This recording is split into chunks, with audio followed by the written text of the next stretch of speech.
Happy, happy Halloween, Halloween, Halloween. Happy, happy Halloween, Silver Shamrock. Happy, happy Halloween, Halloween, Halloween. Let's go, Jack Happy, happy Stannis. Halloween, Silver Shamrock. Feel free to sing along with Jack, guys. This is the way to start the stream. Happy, happy Halloween, Halloween, Halloween. Happy, happy Halloween, Silver Shamrock. Happy, happy Halloween, Halloween, Halloween. Happy, happy Halloween, Silver Shamrock. For you craving something scary? Nice. There we go. I love Jack. He's awesome. Jack is awesome, bro. He really is. He sent that to me yesterday. He said, "Hey, I got sent something to your email," and I'm like, "Hey, that's how we're gonna start the streams this whole weekend. Anytime I'm doing a stream, that is gonna be it." We need some positivity right now, you know? We do. We really need a little boost of something. So that's nice. That's good. I agree. It puts a smile on your face, right? Yes. It really does. Yes. That's right. For the win, Silver Shamrock, absolutely. Oh, my goodness, ladies and gentlemen. Well, first, let me just say welcome to Craving Something Scary, where it's all horror all the time. I'm glad you're here. If you're a visitor this morning, welcome. And for your subscriber or Cravenite, welcome back. And, guys, we have lots to say. I will tell you, Jake, a lot to say. Yeah, Yes. I know it's not 11 Central. No, it's early. We couldn't wait. That's just the bottom line. We had to start this thing early because we got lots to say. And let me just say, first of all, last night, Jake, I did a stream for 2 hours of non-spoiler talk of my initial reaction. That was the hardest stream to this point of my life I've ever done. Because trying to talk, at least for me, talk about this movie in a way that's not just so vague you don't know anything without spoiling details is a lot trickier than the average Joe might think it is. Yeah. Am I right? You know what I'm talking about. Yeah, especially since this movie blindsided us with just being something not Halloween at all, you know? So it's like, how do you do a non-spoiler review? I kind of had to talk about that, you know? I just had to be like, well, this movie isn't Halloween. It's Corey's movie now. So if you're into that, hell yeah. Yes. if you love Corey Cunningham, you'll love this movie. I'll say that. You will. And let's say this right up front, even though I know it's in the thumbnail, it's in the title. But guys, just in case you stumbled upon here blindly just by clicking on YouTube, this is a spoiler stream. Yes, I know it's opening day, but it came out yesterday. Peacock dropped it last night, which was a gift, because normally I would have just now be finishing my first watch, and I just watched it a second time before we started, Jake. So this is, thank you, Carrie. First of all, I just want to say hello to everyone in the chat as well. I didn't even got to the chat yet. Thanks, Carrie. I really worked hard last night to make that non-spoilery. I'm telling you, it was tough. I didn't realize how hard it was going to be till I started talking. And I'm like, oh, shoot. I can't say that. But anyway, guys, real quick. So, gosh, what was I saying? My mind is so filled with stuff. You know what? Let me tell you it this way. Jason Dyer helps clear it out. $2 super chat. Jason is starting us off already with a super chat this morning. Terrifier 2 is the true Halloween champion. Jake, yes. I know you would agree with that. I know you love that movie. 100%, Jason. Nailed it. Oh, thank you, Jason, for getting us started already this morning with a super chat. I want to say this to the chat real quick, because once Jake and I start, there's no turning back. So yeah. I'm going to tell you guys right now, first of all, hello. There's 60 of you beautiful people here, and thank you for being here for Jake and I this morning. I appreciate it. We're going to try to do our very best to be transparent with you. Doesn't mean we're going to say what you want to hear. Doesn't mean that Jake and I are even going to necessarily agree. And I think that's the beautiful thing about this whole thing. You know, one thing I can tell you right now, I ran a poll last night on the stream, 120 votes, and it was 50. If I get my math right, 53% liked the movie, 47 didn't. That is like basically right down the middle. And Jake, it's kind of what I thought, and I think you even thought was going to happen with this film. We knew it was going to be divisive, polarizing, just like Kills was, and it delivered on that. It is right. The fandom seems split. And all right, so I have to say this here. We're just gonna get into it, man. Let's just go. Chat, everyone here, you guys. I can't call you all out. Now we're up to almost 70. I see you all here, and I appreciate you here. And remember this too, guys. If you have a comment or a question about this film that you want Jake and I to talk about, be sure you send a super chat in, because it's going to be difficult for us to get to it's impossible to get to everyone's comments. So trust me on that. We're going to try to get to some as well. But if you want your comment on the screen and us talking about it, the way to do it is to super chat it. I will move it up to the front of the line, and we'll get right to it. So it's what we do, Jake. Yes. It's what we do. And real quick, guys, speaking of which, Jennifer coming in with a $5 super chat. Thank you, Jennifer. You're so generous. Sending hugs for the Halloween trauma. Thank you, Jennifer. Ooh, I needed boy. that. Needed that this morning. Man. No doubt. Like if there is one word for this movie that they want to make sure we understand, is the word trauma. That is the word. And Jennifer, you know what? Because before we go to dark territory, Jake, and we got a nice Jennifer is in a nice super chat, and I got a couple of new clips because I just knew we were going to need a little, like you said, a pick me up here and there in this conversation. Yeah. Yes. Right. So we're going to start off right here and I played this one last night and it got pretty well received.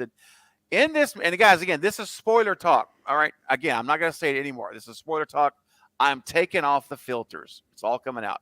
So last night in the movie, there's this homeless man who lives underneath the bridge. Right? Lives in his tent. Looks like Santa Claus, just dirtier. Now, so yes, right? And he's like a hobo, homeless man, whatever. You know, it is what it is. And so I feel, Jake, this clip right here is the way to set the tone for our conversation. So in honor of that homeless man who gets sliced and diced by Corey Cunningham after the man says he's Michael Myers. And by the way, can we just say, I'm going way out of sequence, I'm just going to throw it out there. He knew Michael had a mask on, but Michael never killed the guy. Interesting. Just want to say that. All right. Here we go, guys. Don't get me started. Craven, it's taking every fiber of my being to hold back right now. Just so you know. And part of me is doing this just to see, because I know it's all like a bottled up. I feel like a pot that's boiling right now. You know, yes, I'm so ready to fucking Okay, I'll chill out. I'm sorry. I'm chill. We're almost there. I promise. I promise. All right, Jennifer, here. This one's for you. I don't know why you think that I look like a hobo. I don't think I do, 'cause you know I'm not homeless. You know I'm not homeless. I dig it. I'm saying? It goes right with the theme here. Okay, so Jennifer, thank you for your super chat. A great way to get us started. And guys, real fast, we got a couple more super chats. So I'm a man of my word. I see you move to the front of the line. You're going to move in front of our commentary because that's how much we appreciate it. So next up, Carrie Crave Cinema sending in a $2 super chat this morning. Says the best part, ? We still have Lori and Upside. Okay, yeah. I mean, we do have Lori. And we're gonna get into that big time, Carrie. But you're right. I agree. Yes, yes. We're gonna dive there deep. Before we do though, Denisha hitting it in hard with the $10 super chat. Thank you, Denisha, for that this morning. Yes, Craven's mods were at work. Our time are some people. I know there were some people, but the mods did a great job last night. Denisha, Katie, Carrie, you guys held it down well last night. So thank you. And Denisha, thank you also for your super chat. It's very generous. Last clip for you, Denisha, and then we're gonna start talking, Jake. I promise. This is let's get Denisha's clip in here. Here we go. You know, sometimes in music, you know, you just need a little keyboard solo.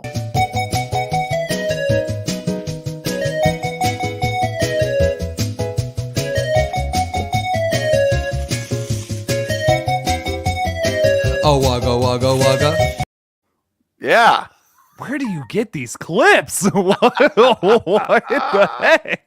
Bro, I am a man of many talents, my friend.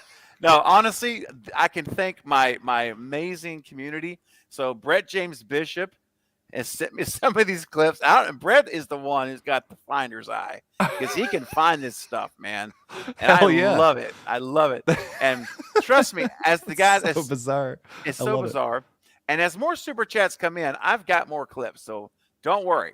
Plenty of clips this morning. Now, Jake, it's time. It's time. Oh, wait a second. Hold on.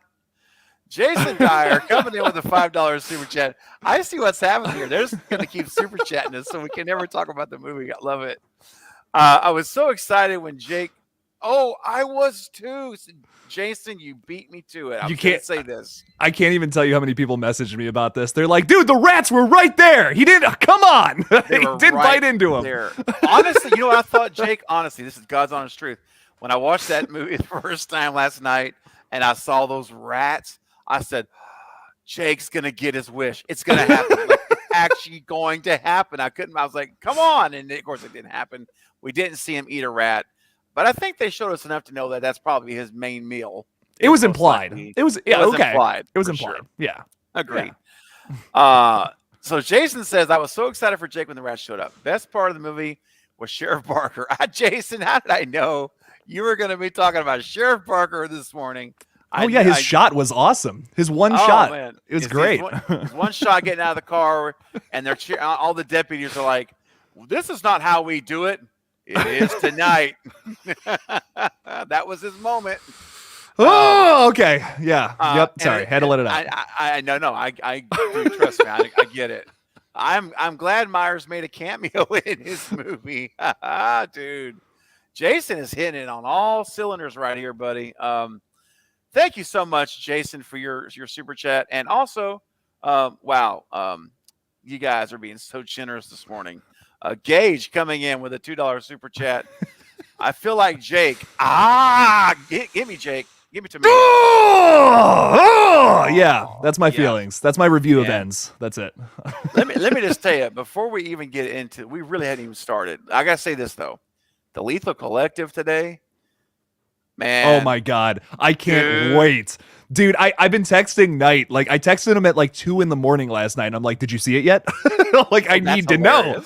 Oh. And the Fate's text, I sent Fate, I was like, dude, I hate that you're right. I texted him that. He just sent me a meme of Thanos. He's like, I am inevitable. And I'm like, that's hilarious. Okay. All right. So yeah, check out the Lethal stream tonight. It's going to be brutal. Oh, it's going to be so brutal, man. And Fate is going to be, he is going to be flexing all stream long. It's gonna pretty be much. Rough. Yeah. It's going to be rough. Thank you, Gage, so much though for your super chat. And yeah, I understand. And okay, we've also got another super chat just came in, a $10 super chat. Thank you so much, Chris, coming in. Appreciate that. Very generous of you. Questions I have. Okay. And now Jake and I will answer these questions, and then we're going to jump back into, we may jump right out of these once we get back to the more order of things we're going to talk about. What was Corey's connection to the radio station tower? Number 1. Okay. 2, is there more to the mention in the opening scene by the kid's mom that the kid was hearing voices in his sleep? Okay. Great questions. I have opinions on both. Jake, since you're my guest this morning and you're dying to talk about it, I know you are, just as I am. Tell us, go ahead first. What do you think about number 1 and 2? Great questions, because there's just so many things left without any point to them whatsoever. I couldn't tell you what his connection to the radio station or all that was. I mean, I guess he listened to it when he was working at the shop or whatever. I don't know. I don't understand. I guess he kind of got pissed off when the disc jockey came out and called him a weirdo or whatever the fuck. But is that enough to kill a man? I don't know. I just felt like that wasn't really motivated all that well. I think it was kind of stupid, honestly.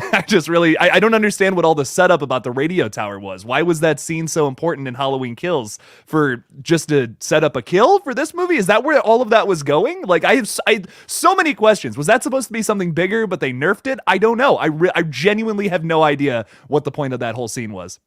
You know, I've thought about that too, man. And after watching it a second time this morning, I just saw a comment that made me laugh. Sorry. And I just watched it this morning again, and he did make a comment. I think here's what the connection was, because when he was up there with Allison, remember that scene where they're up there on the top and he comes down. He told her that when all that stuff went down, he would go up there to the radio tower roof, and that was like a place to get away from everything, like almost like a place of peace or rest. It would have been nice to see that, though, you know. Yeah, it would have. You're right. just once, like see a instead of visual, that. yeah, like a flashback. But he did mention that to her. It goes by really quick. It's one quick sentence. So I think that he burned it down because it's like symbolizing that there is no peace. There's no getting away from it. I think it's all symbolism. Is how I took that. Now, number 2, Jake, what are your thoughts on number 2? Do you think there's anything to that, or is that, like Corey said, just kid stuff? Another thing I just think is really weird. There's a lot of setup in this movie that goes nowhere, and that's another thing. I thought maybe they would go somewhere with that, like the similar situation to like Michael in 1963. Like maybe, I don't know, maybe it was going to be something like that, and he could have killed Corey. That could have been it. Maybe. I really don't know. I don't know what that was going for, because it didn't end up going anywhere. I mean, I guess the kid was kind of vicious, and what he did to Corey wasn't very nice, you know? I know. Well, his whole attitude changed. I was like, whenever Corey was like, let's play hide and seek, and he's like, no, and all of a sudden he like flipped to this like evil child. I'm like, where did this come from? But like kids do dumb things like that. You know what I mean? Kids will. That's not. You don't have to set up that he's evil or something. Like right. I don't understand what the point of that conversation was, and it's so over dramatic, and it's like it's pointing to that conversation the way it's framed, and it doesn't really go anywhere. It's not important at all. You could have just chalked that up to, like I said, kid stuff. Like, oh, I'm just playing, you know, but I locked this guy in a closet, you know? That's all you needed to do. And this is very dumb writing. True.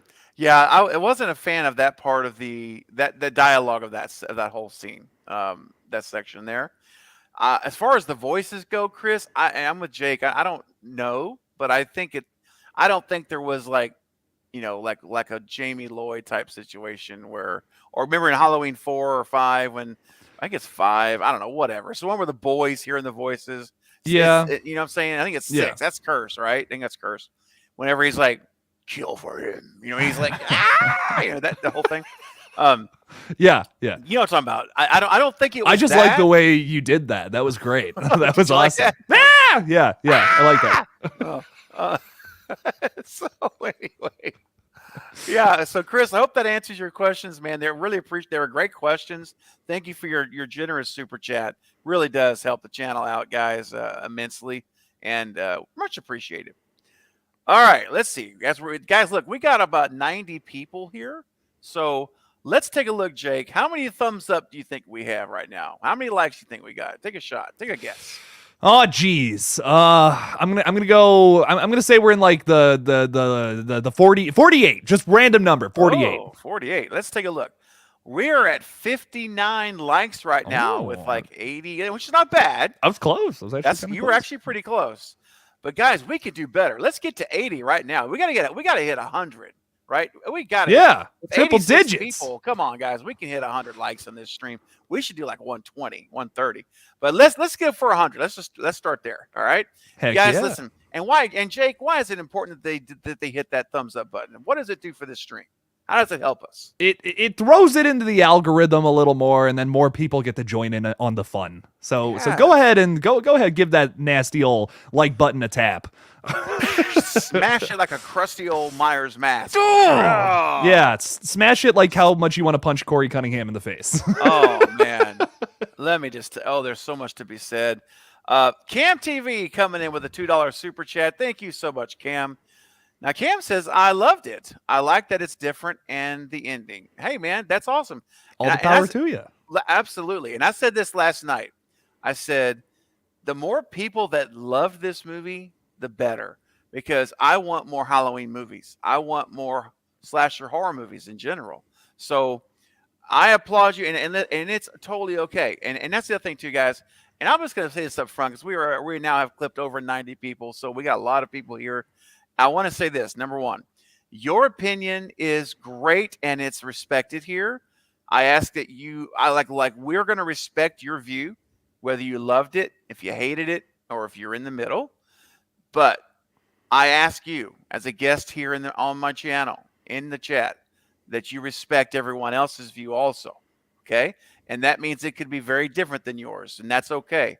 Doesn't matter. This is artwork, not artwork, but this is art on a screen. It's subjective. We're all going to have different opinions. Some may be the same, some may differ. You'll see it today with Jake and me, I'm sure. So the bottom line is all of our opinions are right because it's subjective art. So there's no wrong answer to this. So don't be mean to each other about it. Listen, I'm going to trash this movie big time now, but that doesn't mean I don't respect your opinion. If you liked it, all the power to you. I love it. Right. I love that you loved this movie. I'm never going to crap on somebody for liking something. No, so don't do that either. That's right, man. Respect each other, and we're going to have a fun time, even if our views are different, okay? So I just want to get that disclaimer out there. And real quick here, I got another super chat coming in. And Jake, I think it may be the time, since we do have such a large audience, just to let everyone know that may be new here, how we roll in our communities. So let's show them our code of conduct here. That's my code of conduct. It's not necessarily Jake's, but I know it is because I know Jake. I've known him for a while. All right. So guys, here we go. This is the expectation. My moderators are here this morning, monitoring the chat very closely. And so no toleration for rudeness or ugliness or anything like that. So here we go, guys. These are the rules, and then Jake and I are diving in. Sup, dog? My name is Ronnie. What's your name? Don't talk to me, you airhead. Stop! What's wrong with this scene? Don't forget golden rule number 3. RESPECT. Treat other people the way you want to be treated. It's that simple. We take rude behavior very seriously. Be respectful to everyone on... Do you kiss your mother with that mouth? We expect everyone to be appropriate and uplifting to others. Yo, don't even trip, dog. Whoa. Don't even trip, dog. Don't even trip, dog. I love that. All righty. And as we dive in here, we do have one more super chat that just came in from Eric, the bearded entertainment. I always like to say it that way. What's up, Eric? Good morning to you, sir. Let's see what Eric's saying this morning. Ends is odd. Yeah. I can list tons of terrible things about it, but I really loved it. There you go, Eric. That's good, man. I'm glad you loved it. That's awesome. That really is awesome, man. And I'm going to talk about that in a minute because I sympathize with that. I can tell you that Jake and I are a little bit differing on some of our end game. We'll see as we hash it out, but some things we're going to be on the same page with, I know for sure. Thank you, Eric, for your super chat, my friend. Much appreciated. All right, guys. Real quickly, Jen Werner coming in with a $5 super chat. Jen, thank you so much, guys. Your generosity this morning is literally blowing me away right now. I'm so grateful. I have to get ready for my appointment. Have a great day and see you all on night stream at 3:30 Eastern and then the Lethal Collective afterwards. Yes. Awesome, Jen. We'll miss you right now, but thank you so much for popping in and for your super chat. It's so kind of you. Hope you have a good appointment, whatever it is, and we'll see you this afternoon. I'll be looking for you at the Lethal Collective. Thank you, Jen. Much appreciated. And real quick, Jake, one more clip. Let's go. We got to do it, man. I've got several super chats here that I hadn't played a clip for because we've gotten so many. So, you know what? Sometimes you just got to risk it to get the biscuit. You know what they say. You gotta risk it to taste the biscuit. Way to end it on a bang. Here we go. Yeah. Oh, man. You're just dying to know what comes after that, don't you, man? A little bit. I'm held in suspense about it, for sure. Well, let me tell you, as super chats come in, I got more. There's more where that came from. All right. Here we go. All right, guys, this is Jake and I we're gonna zone in now. I'm not gonna be looking much at the chat right now. So moderators, Carrie, I know you're here. I know Jen's heading out, and Denisha's here. You guys got the chat, all right? So this is spoiler talk. So you can leave spoilers in the chat. It's okay. You're not going to get in trouble for that on this stream. Just be kind and respectful. That's what's going to get you in trouble if you're not. All right, here we go. Jake, I'm going to say it like this. Here's how I set it up last night, and I want to see if you agree with me on this. First of all, I feel this is a tale of two movies. I believe that there's a path that you can enjoy this movie, and I believe there's a path that's more is unfulfilling. And I think I'm going to explain what those are. And I want to ask you if you noticed this. You probably did, but not to put you on the spot, and it's okay if you didn't. But did you notice the very first thing we see is this blue, weird-looking font on the screen? Yeah. And do you recognize it? Yeah, this movie thinks it's Season of the Witch. Yeah. Okay, there you go. Yeah. I'm like, wait a second. This is it's carbon copy. Font. Yeah, it's the same thing. Yeah. It's exactly the same. So right away, David Gordon Green is telling us non-verbally that this movie's different. This is going to be different than all the rest. Clearly, and of course, the first thing I thought of is if we've got Silver Shamrock font, are we going to get, is it actually going to happen? I thought for a second. I'm going to be honest. Yeah, that's where my mind went at first too. I'm like, oh my God, the radio tower theories were true. Holy crap. I'll say this. I'll be on the record to say I would have taken that movie over what we got. Like, honestly, if we would have had a movie where it was like incorporating all the Silver Shamrock stuff into the actual Halloween, I would have taken that movie all day over what we got. Yeah. Hot take. Hot take, man. Hot take. So here's my overall thing, and then we're going to get into some details. My thought is this: if you were to disconnect this movie from the Halloween franchise, if you were to disconnect it, I know it's hard, but just try to see if you can get there.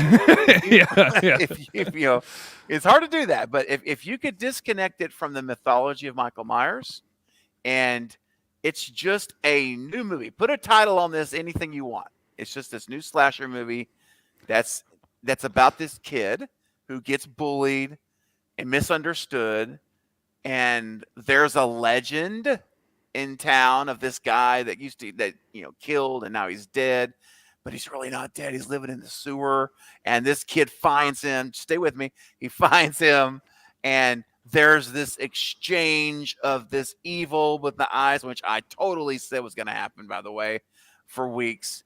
And he goes out and gets revenge on all the bullies. If that's what this was about, it's not a bad movie, in my opinion. If that's what this was, all right, how do you feel? Do you agree with me on just that? We'll talk about context of Halloween later. I thought about this. I thought about this specifically a lot because coming out of the movie, I was like, I want to say, like, no, you know what? We're going to start from the beginning, Craven. When I went into this movie, I went into it expecting a movie that was different, but something that was like still cool on its own. It was going to be David Gordon Green's own thing. But if you've ever seen the movie Christine before, this is the exact same thing, but with Michael Myers replacing the car. Like, I mean, 90% of the movie is exactly that. And that's my problem with it. It's not something new. It's just the same thing as Christine copy and pasted. If it was something all brand new, where it was like a whole new, completely original idea, and then it took Michael Myers into a back seat, honestly, I probably would have liked it and would have defended this movie and been like, well, listen, guys, this is original. This is something that hasn't been done before, and I appreciate this movie for that. I would still criticize it for not being the finale it was teased to us as, but at least it would have been original. I would argue, no, this movie's not original. It's just copying and pasting Christine. But I do see the argument. You know what I mean? I see the argument for why people still like this movie for that reason, but I just can't get past that, especially because he even said the first thing we learned about this movie was that he asked John Carpenter if it was too Christine. That's right. And yes, it is literally Christine. That's my problem with it. They just copy and pasted the movie. If it was what you're describing, something original, I would be defending this movie all day, every day, just like Kills. But that movie's original. That movie did its own thing. This movie, I would argue, did not. Yeah, that's an interesting point. Because it was very Christine, and like you said. And we've talked about before, David Gordon Green was so worried. He was actually concerned that it was too much Christine, and gave him the script to John Carpenter, and I guess wanted his blessing on it. And Carpenter's like, no, it's not. I guess Carpenter was just like, well, I'm busy making music. Carpenter's also gone on record to say he's like, I'm just glad I'm making money for this. Well, that's right. I'm getting a nice check here for. I'm gonna go make more music for the movie. Yeah. And probably not really care, but about that. So, okay, so I get that. So yeah, it does lean heavy on the. And in fact, Butcher Baker Nightmare Maker is another one of the influences it leans heavy on, and I saw it big time.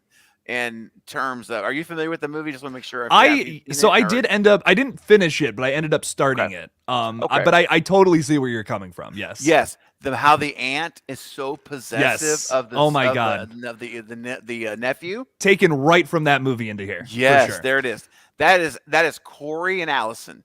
Corey is so possessive of Allison, right? That's how I saw the parallel. I'm like, okay, it was crystal clear, and then. Yeah, so David Green, he really meant what he said about influence. These are heavily influenced by these movies, big time. So now, gosh, here's where it comes into problems for me. If we have to look at this movie for what it was meant to be, right? That's the only way. Again, I just said you're right. A standalone movie. I just said a standalone movie. I'm okay with that. I'm all right with it, even though I know you're right. It does lean heavy, but we have to look at it for what it is. This is the concluding chapter of a trilogy. It's meant to tie up loose ends and bring closure to a story in a satisfying manner. That's the point, right? That's what we expect. Yes.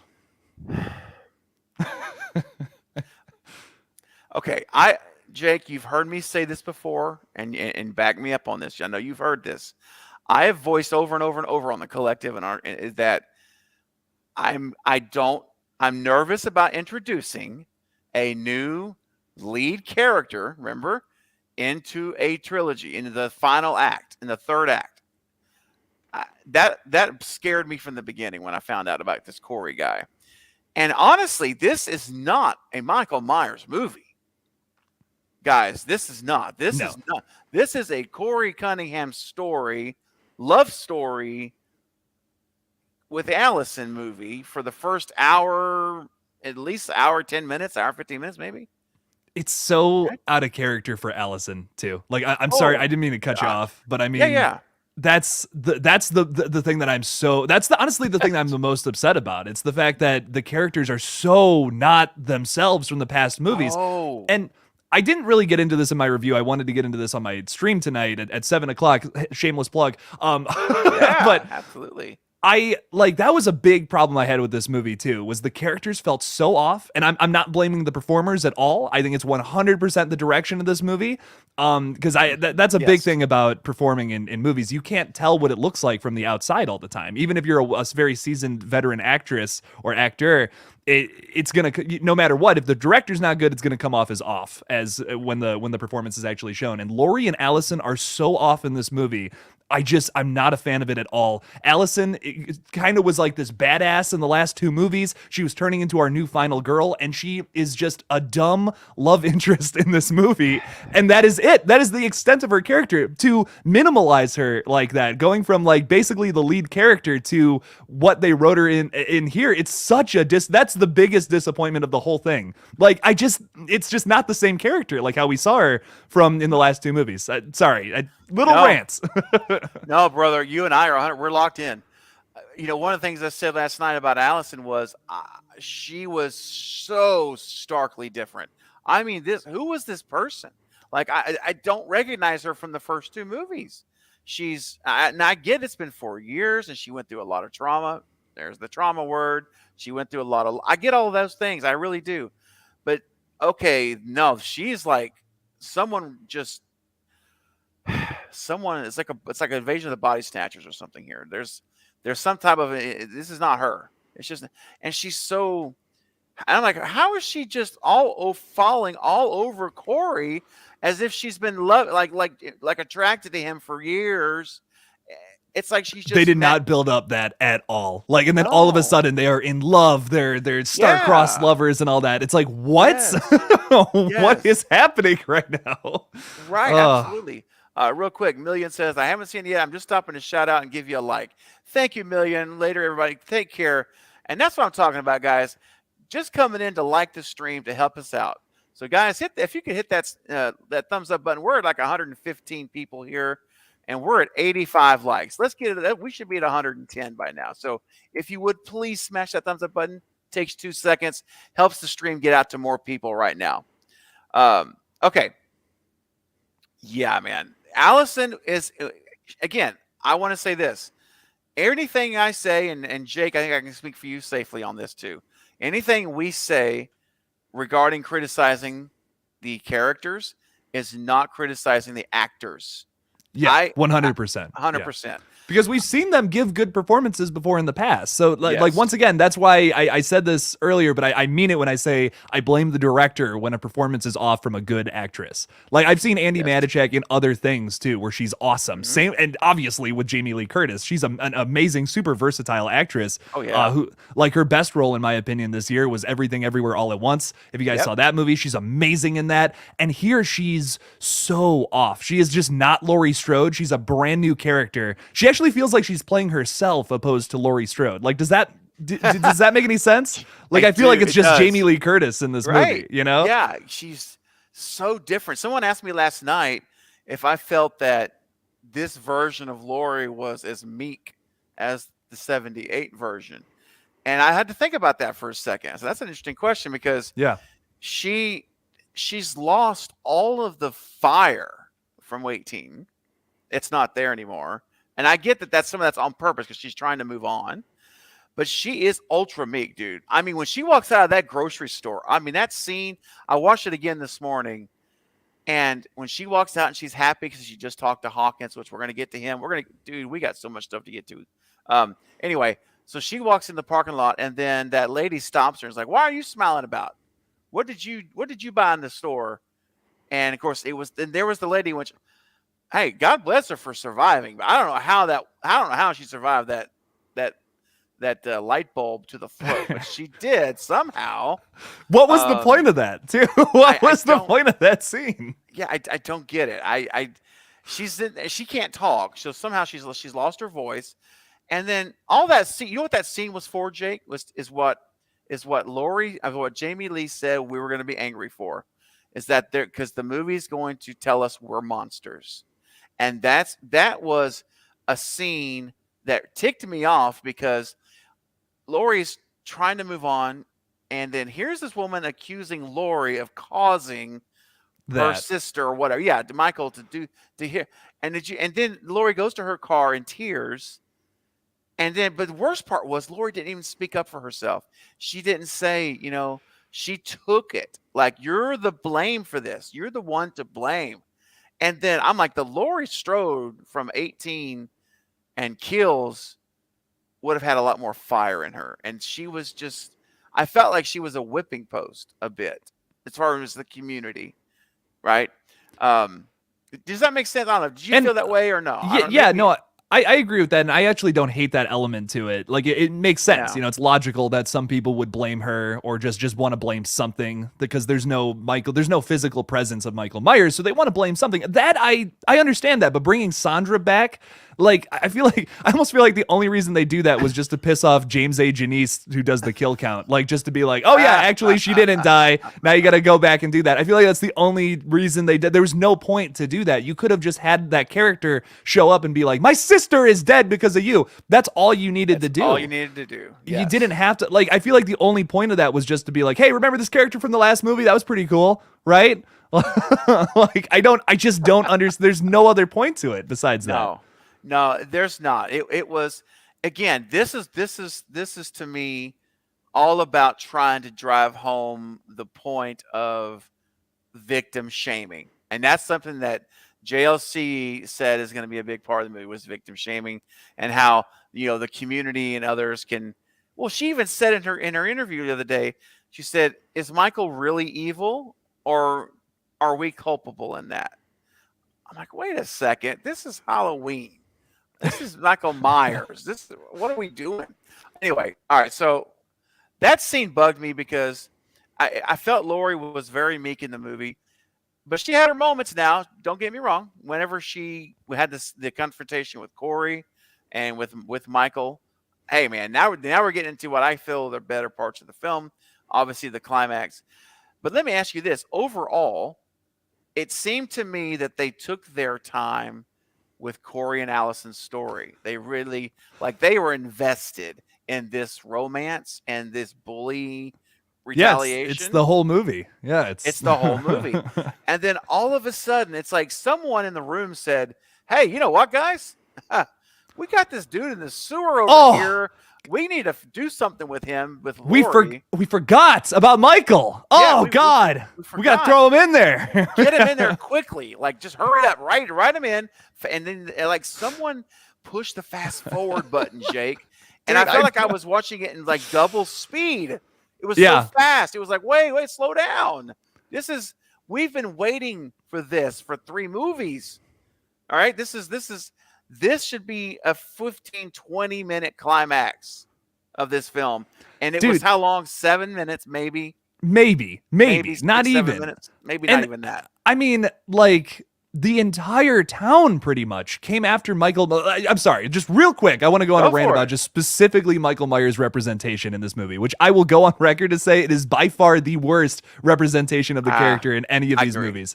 Resurrection looks like an Academy Award winning film compared to what they did to Michael here. One of the first times, well, not the first times, but you go to the sewer with Corey and she goes to take his mask off and all that and easily overpowers him. The entire town of Haddonfield couldn't do that in the previous movie.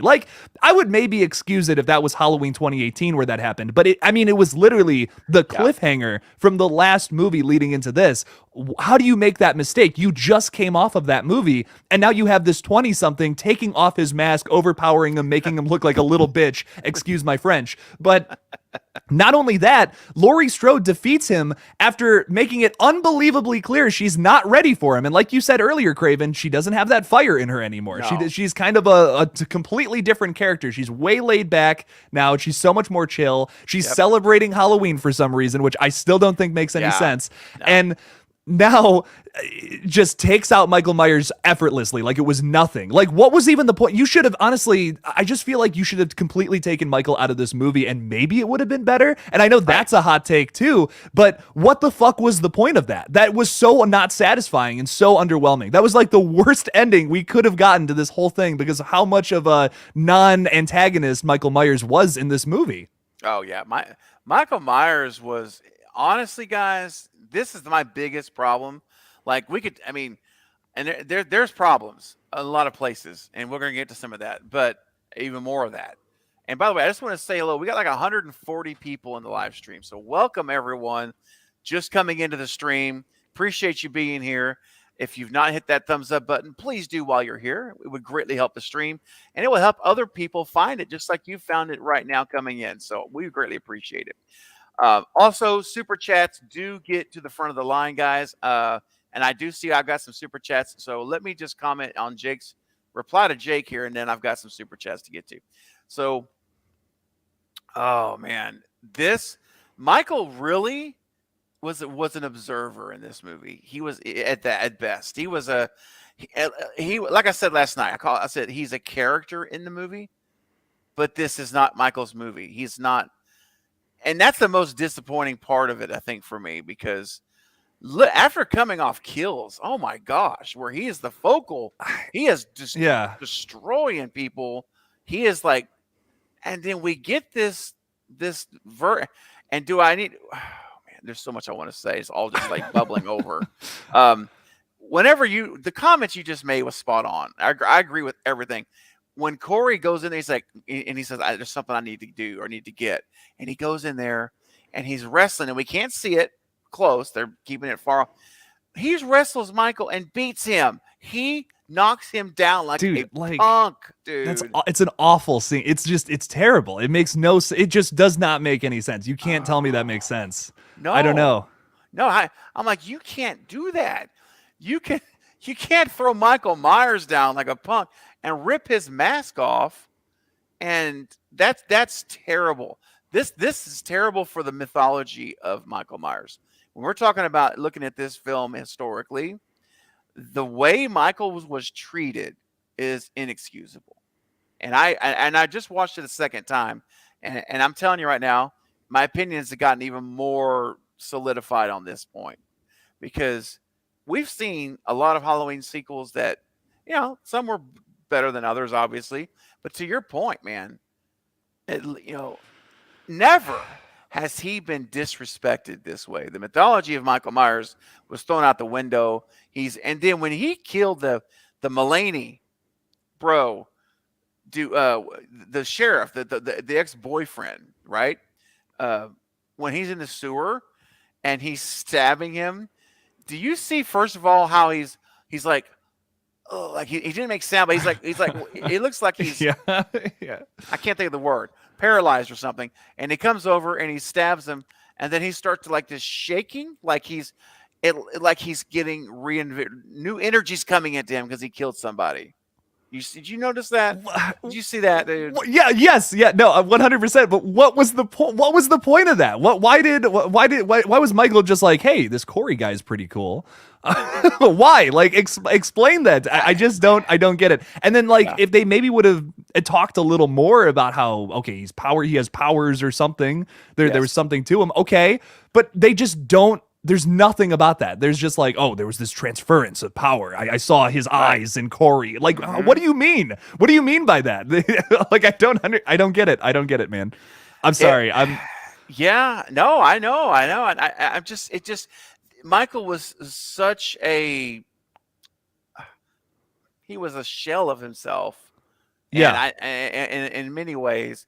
And then when he does come to life, finally, he gets what, 2 kills, I think is all he gets. He gets the redhead, when he recreates the Bob kill. That was, but again, we already saw that in the trailer. We knew that. And by the way, almost every kill was in the trailer. Yeah, almost every single kill in the movie is in the trailer. Yeah. There's just like, no, I can't believe I wasted money on a movie ticket. I'm really kind of pissed. I should have just watched it on Peacock. Like, man. I know, man. I know. Well, look, you know what? Before we continue, because Jake and I have lots more to say, guys. We're up to like 150 people here. So welcome to our stream this morning. My guest, Killjoy Jake. And be sure you subscribe to Killjoy Jake's channel if you have not done so.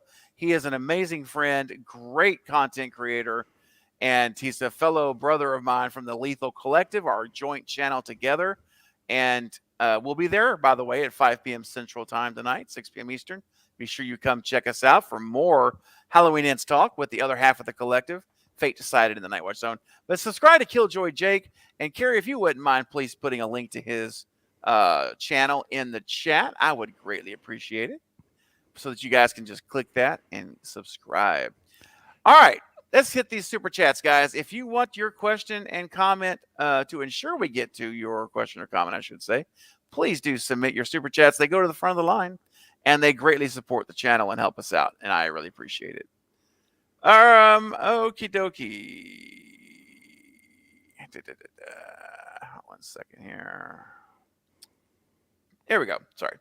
All right, 2 boys in their scary pops. Hello, my friend, with a $2 super chat. Thank you so much for that. Where does this trilogy rank for you? Oh, no. Are we already going to go to the rankings? Two boys, this is early, man. I don't know about that. You know what, Jake? Just because I can, I'm going to punt this to you first. Yeah. Give us your initial thoughts anyway. Like, I think there's the initial thing of like, oh, I just want to put this at the very bottom and all that. But I don't know if it's my bottom movie in this entire franchise. I definitely have to think about it. I have a ranking video going up tomorrow morning, though, and this is definitely going to be in the bottom 3. I'll tell you that. I can say that for sure. I don't know where it's going to rank in that, but for sure, for me, without a question, bottom 3 somewhere. Okay. And as far as trilogies go, boy, that's hard because we got the Thorn trilogy.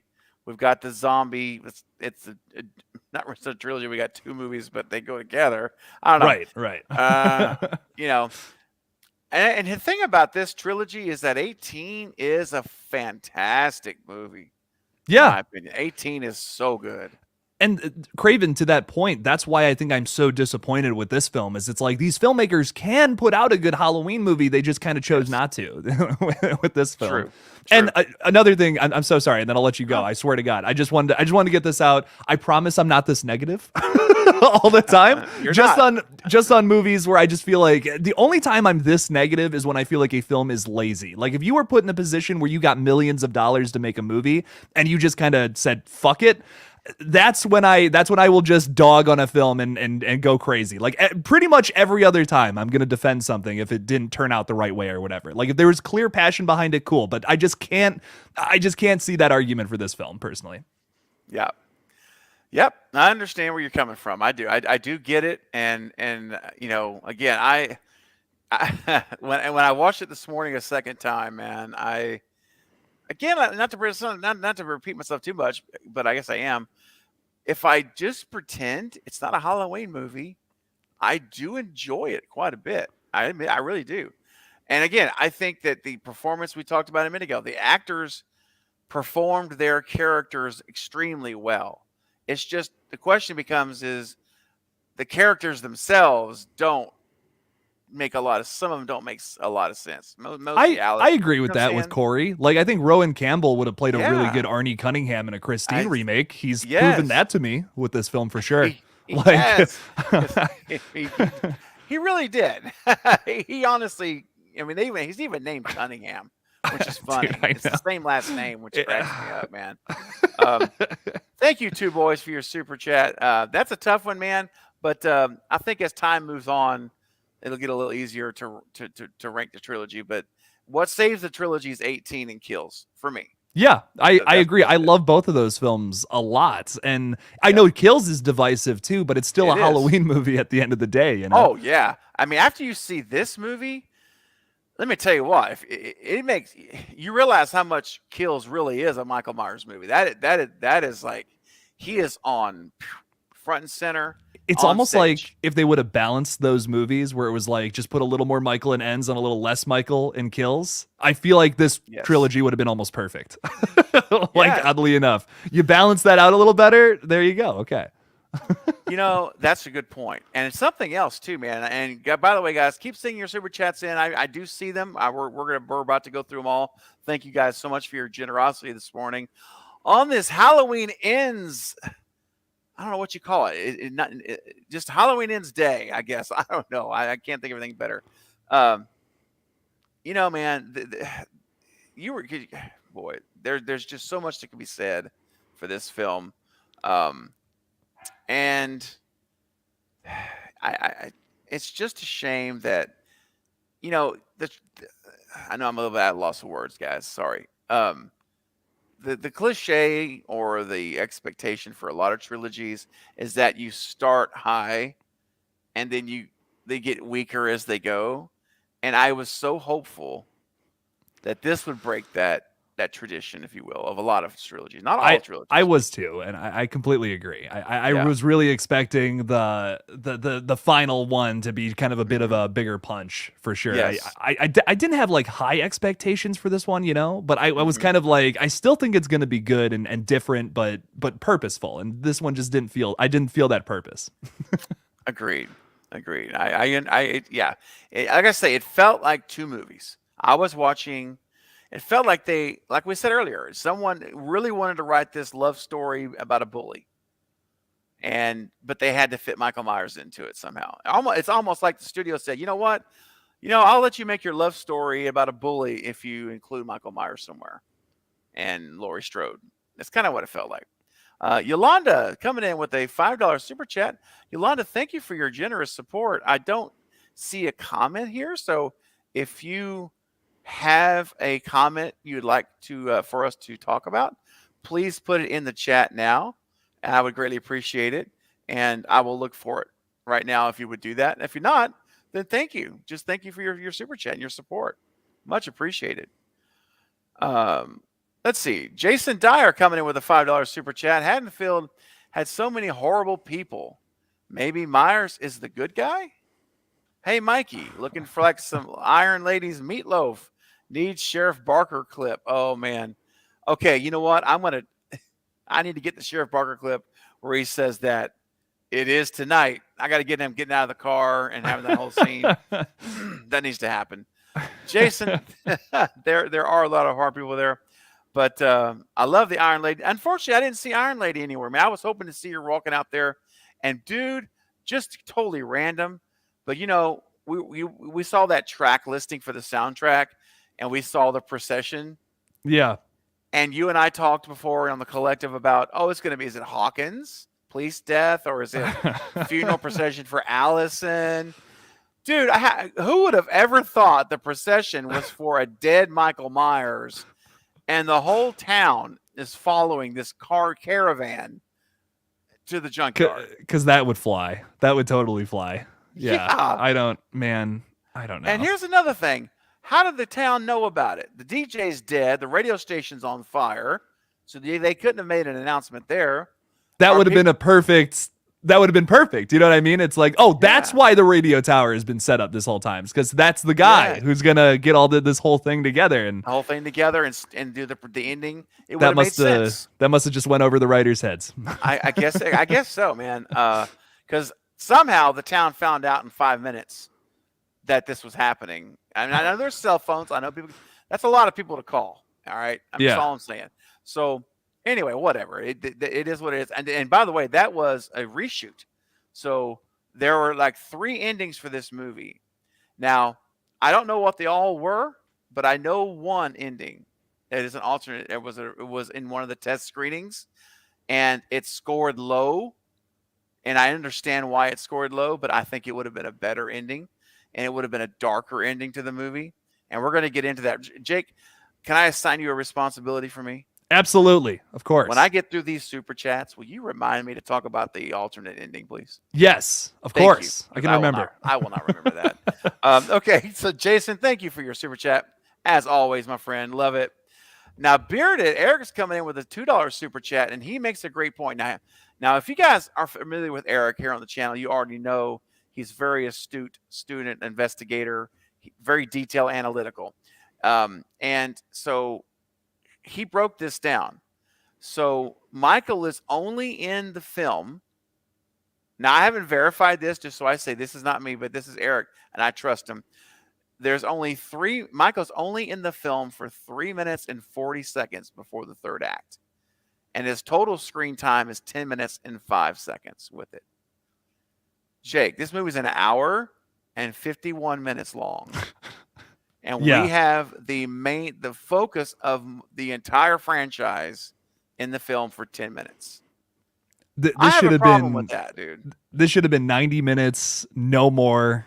No more than that. Like, I don't understand why this movie was so long, too. There was a plethora of unnecessary scenes in this movie that I'm like, why am I watching this? I have never thought in a movie more times, I don't care. Please move on to the next thing. Like, I mean, that was my mentality watching this entire film. Wow. Man, I get it. And at the same time, why are there not more scenes of other things? Like let's replace this with more of this. You could have developed a whole movie about Laurie Strode getting over her trauma, and then Michael Myers is building up his strength in the sewers. He could have done that on his own. He's a grown man. Oh yeah. I don't know, man.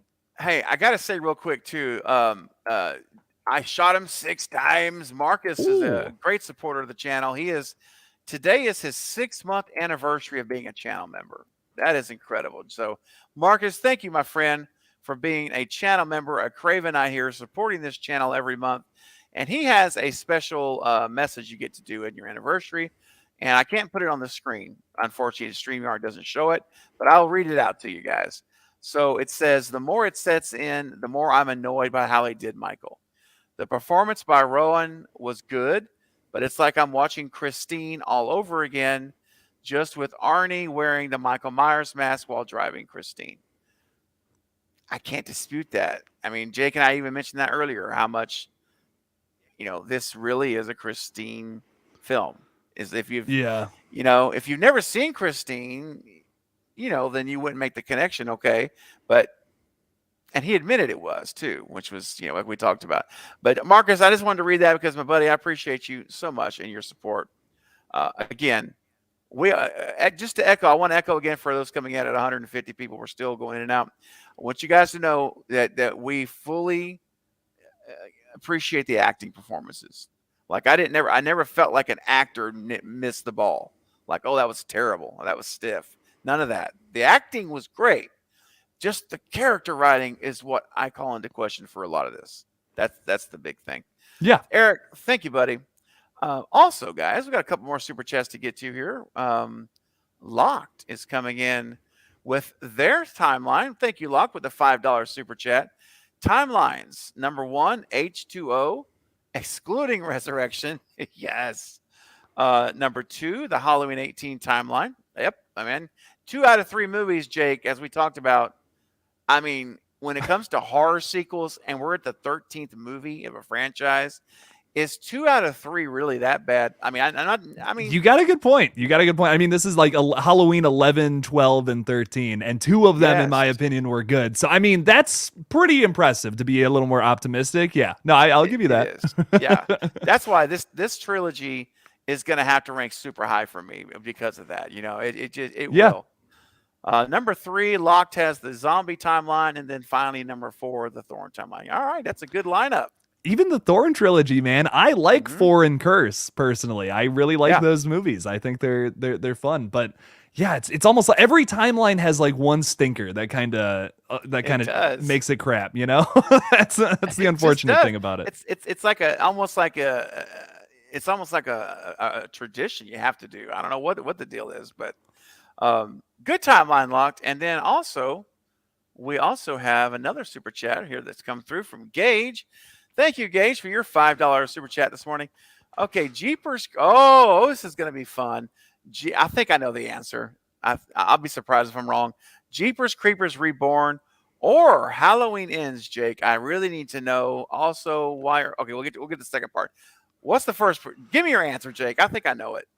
Well, like, here's the thing about both those movies. I even talked about this in my review because I knew people were gonna ask this question after what I saw in Halloween Ends. But like, conceptually, Jeepers Creepers Reborn is so much more interesting to me than Halloween Ends. Like I said, like Halloween Ends, concept wise, is literally just copy and paste of another movie. That's just simple. That is textbook laziness. Jeepers Creepers Reborn came from incompetent filmmakers that at least tried to do something new and different with it. They failed doing it, in my opinion, but at least they tried. This was competent filmmakers getting lazy and not really giving a fuck, and then just giving us something that sucks. I know, hot take. I'm sorry, but like I just can't forgive that. I can't forgive that. I can forgive Jeepers Creepers Reborn for at least trying, because that was clear. They tried, but they failed. They failed here as well, but there was no try, and that's my problem with it. What did Yoda say? Do or do not. There is no try. Exactly. Should have listened to Yoda, David Gordon Green. That's hilarious. Thank you, Gage, for your super chat, my friend. You know, I'm gonna go back and watch Christine. I wanted to watch Christine earlier this week. I'm kicking myself for not watching it where it was really fresh. I wish I had, because I think it might have really even. You know, I may watch Christine before The Collective. You should, because I think I will. Brandon from I Like Scary, massive shout out to him. He's amazing, great content creator. Love Brandon. I was on his stream like maybe a week ago, and we were talking about how he's like, dude, I just watched Christine, and then I went back and watched the trailers, and he's like, I don't know what else this movie can be. And at the time, I was like, I don't know, man. I feel like it could be something different. But I took that very seriously. I took that to heart, and I'm like, okay, I'm gonna watch Christine and then do the same thing. And I'm like, oh shit. I'm like, oh no. And so I had it fresh on my brain going into that movie. So I kept thinking about that the whole time, and I'm like, oh my God, it's just Christine. Like it's just the same movie. Watch it and you're going to see like a stupid amount of similarities. Like it's not just Corey Cunningham kind of symbolizing Arnie Cunningham almost exactly. There are so many things throughout, dude. Like we were talking about the possessive nature and all that. That's a big theme in that movie. I don't know. I'm just like, it's the same film. They just remade Christine, and I don't know. I just don't know. I don't know how to feel about that. I don't know what the point of that was. Yeah, I got to see it again. I really do, because I now more than ever, especially after because again it's been so long, man. I'm talking like 20 plus years. That's a long time. Oh, okay. Oh yeah, like so It's a good movie. I love Christine though. It's Yeah. a good movie, man. I like it. I gotta watch it again. Seriously, and like I say, if I can make it work, I'll watch it before the collective. Because they may, but there's no doubt. I mean, I even recognize it. Yeah, it's very much, very similar for sure. Real quick, I know that Yolanda sent in the super chat earlier without a comment, but I have the comment. Thank you, Carrie, for sending it to me on Instagram. I really, really appreciate you doing that so that I could see it. So, Yolanda, I can't put it on the screen, guys, so I'm just going to have to read it out loud, okay? So Yolanda says, I just said that they set up in Kills that Michael got stronger the more he kills. Then they had him weak like this at the end. What happened? Oh, yeah. Well, it's a good point, because we learned that's the way the movie ends. Kills ends with Laurie telling us he transcends. When he kills, he gets stronger. And he killed the redhead. He killed the dude in the sewer, the Mulaney. That's 2 people. I think that's the only people he killed. Actually, right? I don't think he killed anybody else. He technically kills Corey, but like also, yeah, that's an argument right there, Well, no, I mean you're right, because Corey grabbed his hand. He wasn't dead yet. He was weak. I mean, I don't know how he was still alive after having whatever, but he was, and yeah. Somehow. But you're right. So that's 3 kills. So technically it's 3, because he did finish off Corey. But Michael was just a shell of himself. That's all I can tell you in this movie. Yeah. He's not. If you had never seen the trailer, or heck, even the trailers make him look much stronger. That's the other thing too. The trailers are going to cause a lot of people to be angry this movie. Because if you think about it, how was this thing marketed? It was Laurie versus Michael, the final showdown. And that's all they talk about on this trailer is Laurie versus Michael, Laurie, Michael, all the fight scenes in the kitchen. It's marketed to get all of us in there for a heavyweight round, like a Tyson fight back in the day. And instead, I mean, we do get it. We do get a showdown. We do. Well, I don't even want to call it a showdown. It's a fight. It's a fight. That's about all I would call that. It was not that epic showdown. But I think a lot of people are mad, Jake, because and how do you feel? Do you agree? I think the marketing misled the mainstream fans. I think those hardcore kind of knew it already. But you know what I'm saying? It was really Laurie and Michael focused. I got a comment earlier today, which was really interesting to me. I saw someone say, well, like, I liked it because it just felt more like this Halloween anthology. That was like the original idea. And David Gordon Green leaned into that with this movie. And I'm like, that's actually a great idea. But you should have done that with all 3 of the movies. Kills is a extension of Halloween 2018 in every. I don't know how else you can. I can't even see an argument against that. I really can't. So if they would have done that with every movie, and it was like Halloween 2018 was the Michael story, and they just ended it right there, and then with Kills they did a whole new story on Halloween night with a brand new characters or something. Okay, I'd be into that. And then with Ends they did the same thing. I'd be totally down for that, Steven, all day, every day. And if Corey Cunningham got his own movie and Ends here, then we'd be having a very different conversation right now if that was all the setup. But yeah. They were setting this up to be a trilogy that was one continuous story all about Michael Myers and Laurie Strode. And that's just not what happened here in this last film. If they would have set it up that route and made it an anthology trilogy, I would be so interested in that. That would be awesome. I would be interested in that all day. I'd check it out. I'd support it. I'd be like, hell yeah, that's focused. That has a clear vision of what it's trying to be, similar to that original idea that John Carpenter had for this franchise. That would have been kind of cool. But they shot themselves in the foot just doing the exact same thing. The first, not the exact same thing. That's the big argument I have against this film. But I think in David Gordon Green's mind, he thought, oh, this is cool. I'm basically making Halloween 1, 2, and Season of the Witch. That's what I think he thinks this movie is, but this movie is not Season of the Witch. The reason Season of the Witch is beloved is not because it's a Halloween movie, because it's its own thing. I would argue it's not even a Halloween movie. Season of the Witch is its own own animal. This movie is, and like how I say in my review, it's like dipping its toe in that pool every now and then. Like it just keeps doing that the whole movie. And then by the time you get to the last 10 minutes, it's like, yeah, you know what? Actually, it's a little too cold in there. I'm not feeling it. And then it completely steps out of the pool, goes back to the Michael pool and tries to fix. It's just, this is not the same thing by any account, by any means. It's not its own thing. It's not Rob Zombie's Halloween 2. It's not Season of the Witch. It's tentatively wanting to be, but it's too nervous to go into that pool.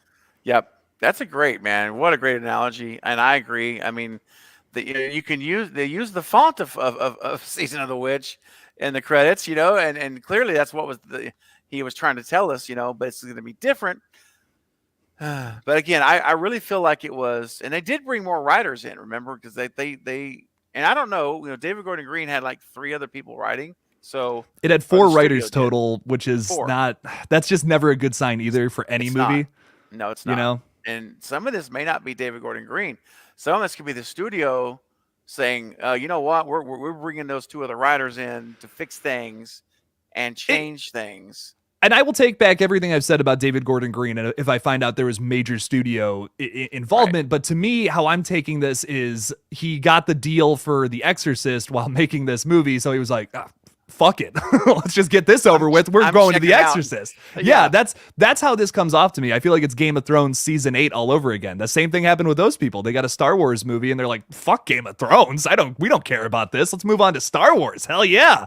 And that's the only thing I can take away from this film after watching it. It just feels that same way of let's just finish this up real quick. And that's it. It does. And the ending of this thing really does feel rushed to me. It feels very. And again, the ending we got.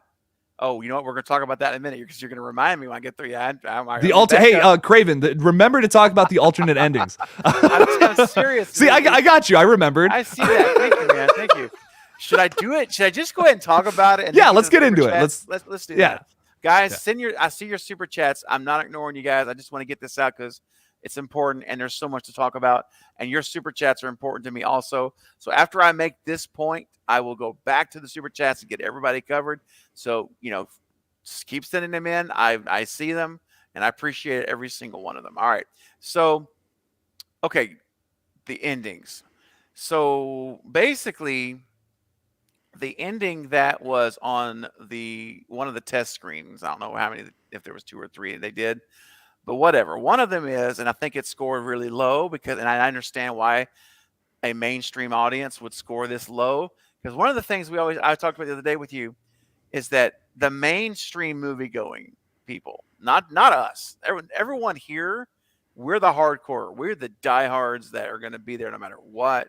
We know the franchise in and out. We can tell you the folklore, the mythology of everybody. That's not the average, just mainstream moviegoer. Just goes to see movies. So they like to see protagonists always win. They want to see the good guy beat the bad guy. That's what they want. That's going to make them happier. And sometimes that's not always the best thing for a movie, and darker endings we've seen can really be effective. So one of the endings that was cut, and I really wish it would have been the ending we got, was that at the end, Michael still gets killed. So he still dies. However, the transfer that went into Corey, it goes into Lori. It actually, the evil that's in Michael, it goes into Lori, and she has it now in her. And the movie ends with her moving away in isolation into a house, locking it up so that she can't go out and hurt people because she now possesses that evil, which I've been talking about forever. That immaterial evil that's in Michael that we saw go into Corey. Remember the scene when they lock eyes and you see the whole flashbacks, and then all of a sudden Corey's got it in him to the point that Laurie's even saying something's changed. His eyes they're not the same. They're like Michael's eyes. And anyway, but the ending, Jake, would have been her in isolation, now possessing the evil that Michael had in her, and she's by herself because she doesn't want to hurt anybody. She's afraid that it's going to like turn her into Corey. And that's how the movie would have ended. And I would have liked that dark ending. You know, I gotta agree with you, Craven. I think that there's. Have you ever seen The Babadook? Yes, I have. Now, I have. that's another movie that deals with trauma and grief a little way better than this trilogy does. But I almost think an ending like that would have been perfect for this trilogy. The ending we got was exactly the opposite of what I've been saying we needed. Like, we got a sunshine and rainbows, happy Laurie Strode dancing off into the sunset, which is so fucking weird. That's just not a good analogy for trauma. I think it's the idea that you still have to live with this, but it's the idea of overcoming that. Like, it's always going to be present, but overcoming it and being better than it and overcoming it as a person. That's the idea that I wanted to see translated here with Laurie Strode, and they just completely missed that opportunity. I think the idea of still having the evil present and still alive, but managing it, overcoming it, not having it be a problem anymore for Laurie Strode would have been that bittersweet, happy ending that I wanted to see here. I almost thought like something like that, or Michael Myers chained up in the basement and maybe Laurie feeds it or something. That would have been kind of a crazy ending that I would have been totally all about. I would have been like, that's fucking awesome. And like, it's just chained up in an inner basement and the cops just kind of look the other way about it. You know what I mean? And he just, that's it. That's the end. That would have made so much more sense and would have worked with the trauma analogy so much better, in my opinion. Man, awesome. I would have dug that too. Like, she basically says, look, I'm going to contain the beast. I'm going to contain the evil in here. Michael's not going to ever leaving this place. I love that, man. That would have worked too. And again, kind of going back to the whole transference thing, I think that ending shows that to me, that proves that without question that there is a supernatural element to Michael Myers. I don't know, some may agree, some may disagree. I think it does. I think that's the whole point of that scene. And right? I do like that they didn't over-explain his mystique. I will say that. I think that would have sucked too if they would have just gone into and then just over-explained it. It's like, oh, the cave was where the mask came from, and something like that. That probably would have sucked too. That I was happy with, but it's just not focusing on him at all, though, is like just a strange choice. Strange choice. And yeah, I think what happened was the test scores were really low on that other ending with Laurie, and they had to do reshoots. They do reshoots, and that ending that we got was a reshot ending. They wanted to make it, more. I guess to make folks happy, like you said, make the general movie-going public pleased. All right, and by the way, though, before I get to the super chats, last thing, you know what? We did not get any explanation or flashback to Michael getting into the house to kill Karen. All we got was just a shot of her in the window again, and that was it. So, Jake, were you disappointed that we didn't get at least maybe seeing him walk through the back door, through an alleyway, or just something? How do you feel about that, man?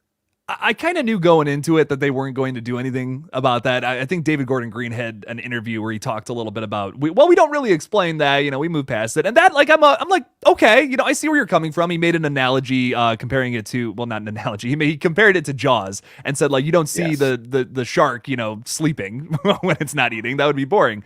And I get that. I understand that. I was, honestly, this is a hot take, but I'm okay with ends not talking about that. As weird as it is at the end of Kills, I'm fine with Michael just being in the sewers. Somehow he got there. You didn't need to show that. That's, in all fairness, I'm okay with that angle to it. But I would have liked something that felt like it just didn't feel like a continuation to Kills. This felt like its own cut and dry new thing, and something connecting it to that would have been nice. Like maybe seeing him go into the sewer, or just seeing him taking refuge there and eating rats. Like, come on, it was the rats were right there, man. No, we're right there, dude. Totally kidding. Totally. All right, let's get to some super chats, guys. All right, here we go. The Bearded Entertainment says, why didn't he build up on his own? Excuse me.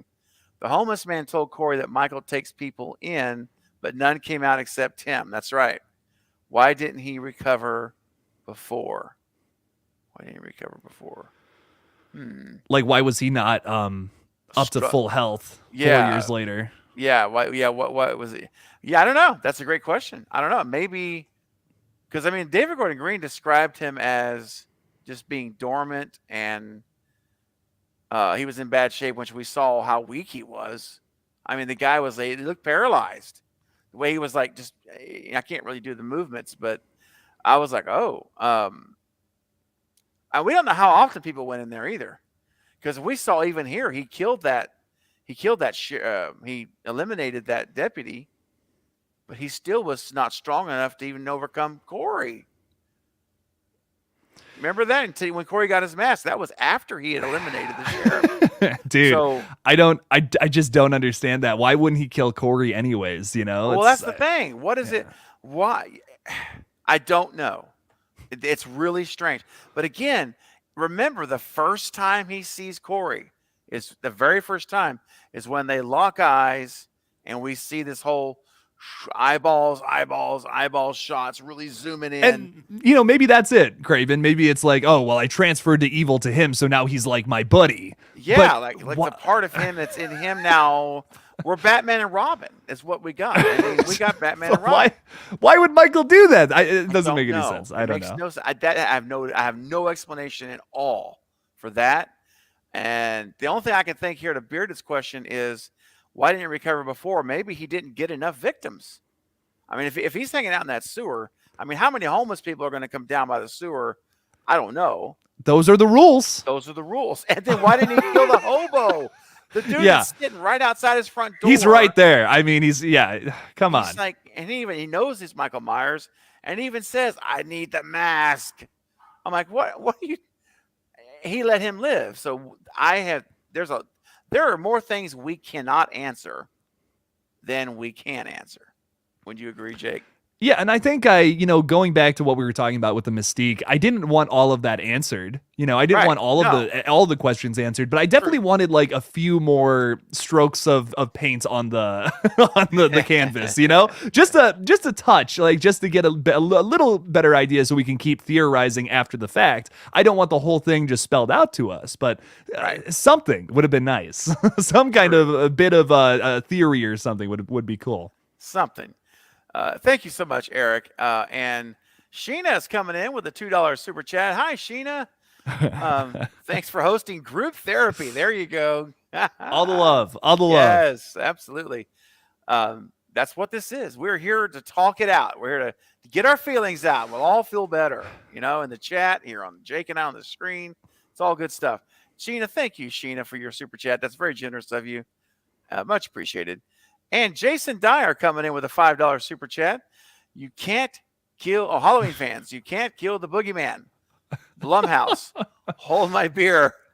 Doing something different is good, just not for the final trilogy movie. I understand. I would have loved to have seen a 78 ending. And by the way, they try to replicate it at the end, right? After the Hawkins and Laurie are sitting on the front porch.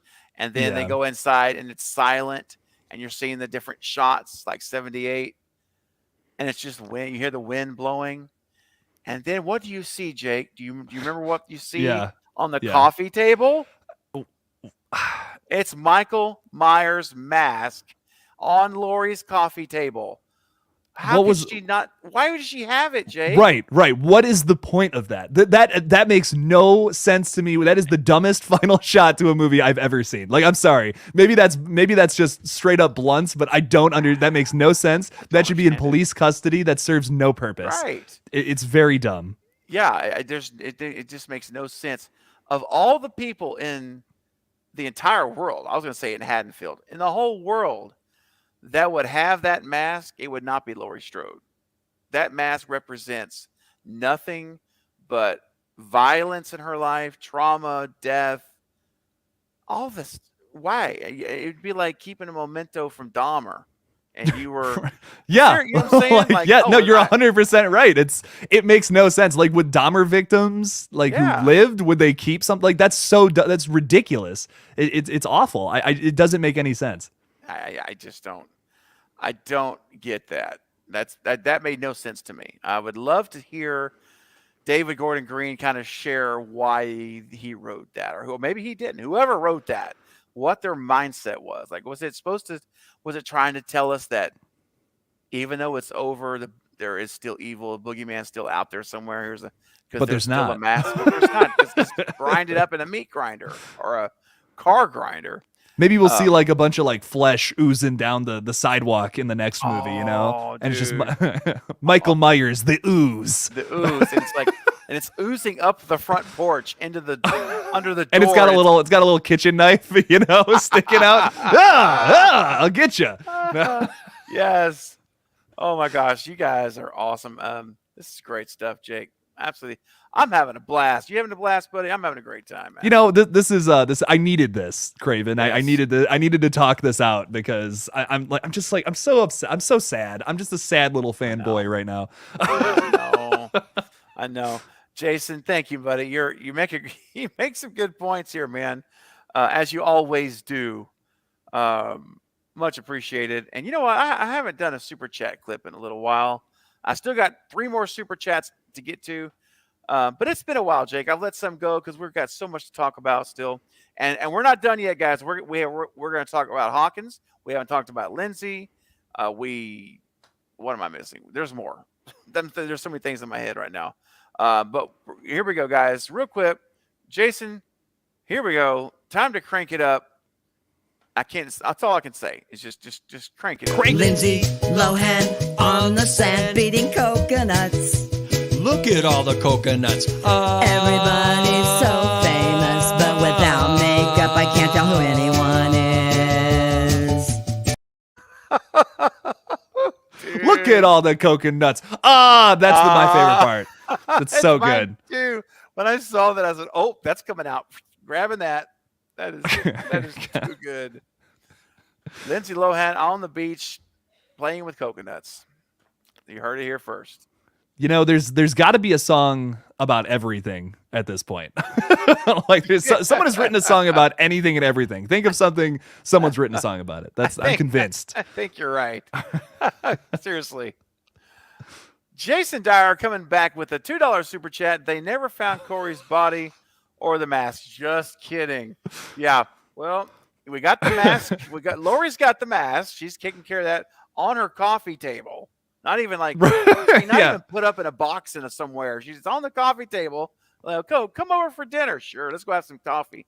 Here's Myers' mask right there on the coffee table. But Corey is dead.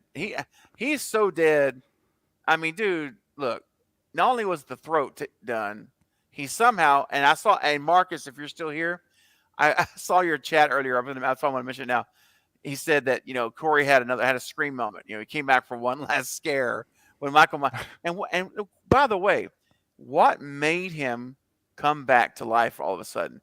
Could it be that he was so close to Michael? There was some connection between the two of them that like woke him up or something. I don't know. I mean, it's just, I don't know. I don't know. I think that how they ended his story was also just so dissatisfying because you're like for me at least, I hated him the whole movie. I did not like this character and I wanted to see Michael kill him in a very satisfying way. And then what happens with him is just not satisfying at all. Dude. I was hoping Michael would get I'm like, okay, you know what? I'm 3/4 of the way through this movie and we have the whole confrontation with Corey and all that. And I'm like, you know what? This movie could be saved for me if Michael Myers comes in here and gives me the most malicious kill I've ever seen from him ever on Corey Cunningham. I'm like, that would save this movie immediately if it was like the most vicious kill. And then it's the most like unsatisfying, not fun thing I've ever seen. It's like the worst ending they could have possibly written for him. Yes. And I hate it, man. It is just it's the worst storyline and character in this entire franchise, bar none. There's no character I hate more. Which I'm sorry. I'm sorry. I also don't want to come off as malicious either. Like if you loved this movie, all the power to you. I mean nothing against you. It's just my just my feelings about it. Sure. No, that's right. Yeah, like I say, if you're here in the chat and you like the movie, we're not talking about you. We're not putting you. We're not. It's it's totally great. Like I said earlier, I think it's wonderful if you loved it because I want more Halloween movies, and so it's great. So don't take any of this as being directed towards you as a fan and for your opinion. It's not. It's totally fine. Yeah. And you Yeah. you know, and it's you can express your opinion here openly that you loved it, and you're not going to get beat up on or disrespected for your view. Not at all. But that's a great way. Thanks, Jake, for reminding everyone of that. That's a good point, man, because we want to make sure everyone understands. We're talking about characters, fictional characters in Yeah. this movie. So, but yeah, Corey, I was shocked how they did Corey. The death was. I would rather have seen Laurie, anybody, either Laurie or Michael, have an epic fight with him, and he just punked out. And Yolanda has a really great point about Cameron. Cameron was his name. It was slipping me. Yolanda just said Allison's boyfriend from Kills got it way worse, and I would argue he maybe didn't even deserve it as much. Like, yeah, he was a douchebag in the 2018 film, but he kind of has a little bit of a redemption arc in Kills, which was cool. But then he died, and I'm like, you know what? Okay, yeah, he was a jerk. He kind of deserved that. Cool, but Corey deserves it a million times more, in my opinion. This guy is a top of the line, top shelf piece of shit. Yes.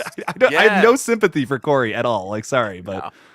Yeah, and they really work hard to try to make him a sympathetic character, you know. And I'll tell you this, from how he starts, I'm a little sympathetic for. I'll be honest with you, with the whole accident at the beginning. how it and starts, yes, I agree. It starts off really. I'm like, I felt really horrible for him. But where I lose all of that empathy is the moment when he leaves that sewer after locking eyes with Michael, and all of a sudden, he even says when he goes to see Allison, he's like, I don't know what's happening to me. He's this thing is taking him over him. I And wish I knew what was happening to him too. I know, right? I still don't know. Because really, right? Like at that point, Yeah. he's no longer a sympathetic character. He's at that point, I'm ready to see him die. He's very antagonistic and just. And that's the problem. If you would have been like this, like character you felt bad for, like have you seen Stranger Things season 4? Because I won't say have. this. I have. Okay, you know what I'm talking about with Eddie Munson. If it was I like that, do. and you feel bad for him the whole time, and then what happens to Eddie? It's like, oh, okay, like that works for me all day, every day. You can write a character like this who, you know, just makes a mistake and it's in the wrong place at the wrong time, whatever character you want to compare it to. But you got to keep them sympathetic. You can't turn them into an antagonist randomly. That just makes you hate them all the more. That's right. Yeah, and you never really saw him struggling. You know, when he came home from the sewer the first time, you see a little bit. When he's got Allison, he's like, I don't know what's happening to me. And he's like, you know, he sits down on the couch and he's like, you know, we got to get out of this town and all this. You see him struggling there, but as he progresses, that struggle is over. I think he just gave into it. He no longer was struggling with it. He just embraced it and became Michael Myers 2.0 at that point. And you know, the kill on Mathis, I will give him credit for one thing. His kill on Mathis I thought was pretty darn good when he was killing him with the cork wine opener and he got the bag around his head. I'm like, oh my gosh. And of course he had to wear a clown mask. Of course, the little clown mask that Allison gave to him for their little social outing. That was a reference to the original Halloween. Everyone noticed that. Like, I'm just like, dude, we get what you're doing, y'all, but chill the fuck out. It doesn't need to be this. I don't know. I'm sorry. I really need to take a back seat on the anger and everything. But I'm just like, I need to be like Michael Myers for a minute here and only be in this for 10 minutes or so. But I can't believe I'm so blindsided by this, Steven. Like, I have not been so shocked by an ending to anything in a very long time like this. Like I said, Game of Thrones season 8, I think is the last time I was this shocked by something. Oh man. Well, that's going to take a while for that to, that's going to be there a while, buddy. That big of a hit is going to, it's going to hurt for a little while, man. It's going to be sour for a bit and that's okay. Now here's my question, and we're not done just yet. We're all going to start having to wrap it up soon though, unfortunately, which is we got 130 people still here. David St. Clair says, I thought it was a scarecrow mask. Maybe it was. It looked very clownish though. I can tell you that. It That looked was just like the mask from the Yeah. It looked very similar to the very kid similar. mask. Yeah, I think it was. Because I think someone does call him a scarecrow earlier on, but like the point of it is definitely to be similar to like a clown or a That's a right. goofy kid's mask or something. That's I Yes. think that's the point. But Me yeah. too. I agree. That's totally the same way I felt about it. Thank you, Carrie. Carrie says for her $2 super chat. Thank you, Carrie. Michael is now dog food. Wow. Just wow. The cycle. He eats Yes. a dog. Now he's Now he's he- dog food. Now he's dog food. Oh dang. Thank you, Carrie. You're right. He is. I know, and there was a part of me, I don't know, maybe it's because I'm a fan of Michael Myers, but when he was thrown in that thing and you see him get bent backwards and his head open up, I honestly felt I'm not gonna lie, when I saw that scene, I felt bad. I felt like sad. I felt sad. I never felt sad for anything else in this movie, but I felt a little sad to think to myself, that's how he's going out. He's going out being a meat grinder, essentially. Did it feel a little anticlimactic to you? Because I just felt like Yes. I was going into this expecting this big battle, and he Yes. gets taken out so easily, and then they just carry him to the grinder, and it's just like that's it. That's it. Like, I just don't know how to feel about. I really don't know how to feel about that. Yeah. I think, and again, I go back to saying a part of the reason for this, I believe, it's the fault of the marketing. This movie, every trailer is Laurie, the final battle. Only one will survive. It's all about the battle. And let's be honest, everyone is there for that because no one's there for Corey because we've never met him before. No one in the theater cares about Corey Cunningham when that movie starts because he's new. And that's the problem with a new character in a lead role, Jake. And even with all of my criticisms of this film, if they would have taken, like, let's say this movie is exactly the same as how it is, but you can change one thing and it immediately makes it, like, brings this up to a 6 out of 10 for me personally. Okay. Cameron doesn't die at the end of Kills, and he goes down this same route. He's the one that has the evil transferred to him. Imagine if it's Cameron. That to me would work a million times more, and I would be defending this movie right now if that was the case. If they had set this up from the beginning that Cameron had this edge to him, that he's kind of an asshole, he's kind of a douchebag, he drinks a little bit and all that, and he becomes a jerk when he's drunk, whatever. Yep. I could see that could work for me. I'm like, okay, this is still just Christine, but at least they had set this up from the beginning. This was not set up from the beginning. This is the last. This feels like a David Gordon Green got stoned, watched Christine, and then just wrote this script in a week and was like, yeah, okay. Yeah. That's how this comes off to me. If you would have set this all up from the beginning, Corey Cunningham and Cameron were one and the same, that works for me. I'm like, okay, that could be cool. I would be defending this movie a little more probably if that was the case. 100%. Because we would have known him. We would have seen him go from being the jerk through the not phoning the cheese to being kind of really redeeming himself. Really, he really was sorry, I believe, for what he did in Kills, and he was there for Allison. He was, at the end of the day, he was there for her, and people make mistakes. But who's there for you when you need it? That's who is really important in your life. And he was there. And to have seen him go into this movie, and get this evil in him, and it would have been tragic. It would have been a tragic story. Yeah, you And would it have cared so much more. We would have cared about it. That's right. And which makes me wonder, when David Gordon Green sat down and Blumhouse says, "Hey, David, you just got a 3-picture deal for Halloween. Go write an amazing movie." He did for the first one, and I think for the second one. But I wonder how far forward thinking was going on here. How much forward thinking is going on when he sat down for this trilogy? Because if you and I were sitting down, Jake, and we're given a 3-picture deal for one franchise, a trilogy, I can promise you this. I know, without even asking you, I know what I would do, and I bet you I know what you would do.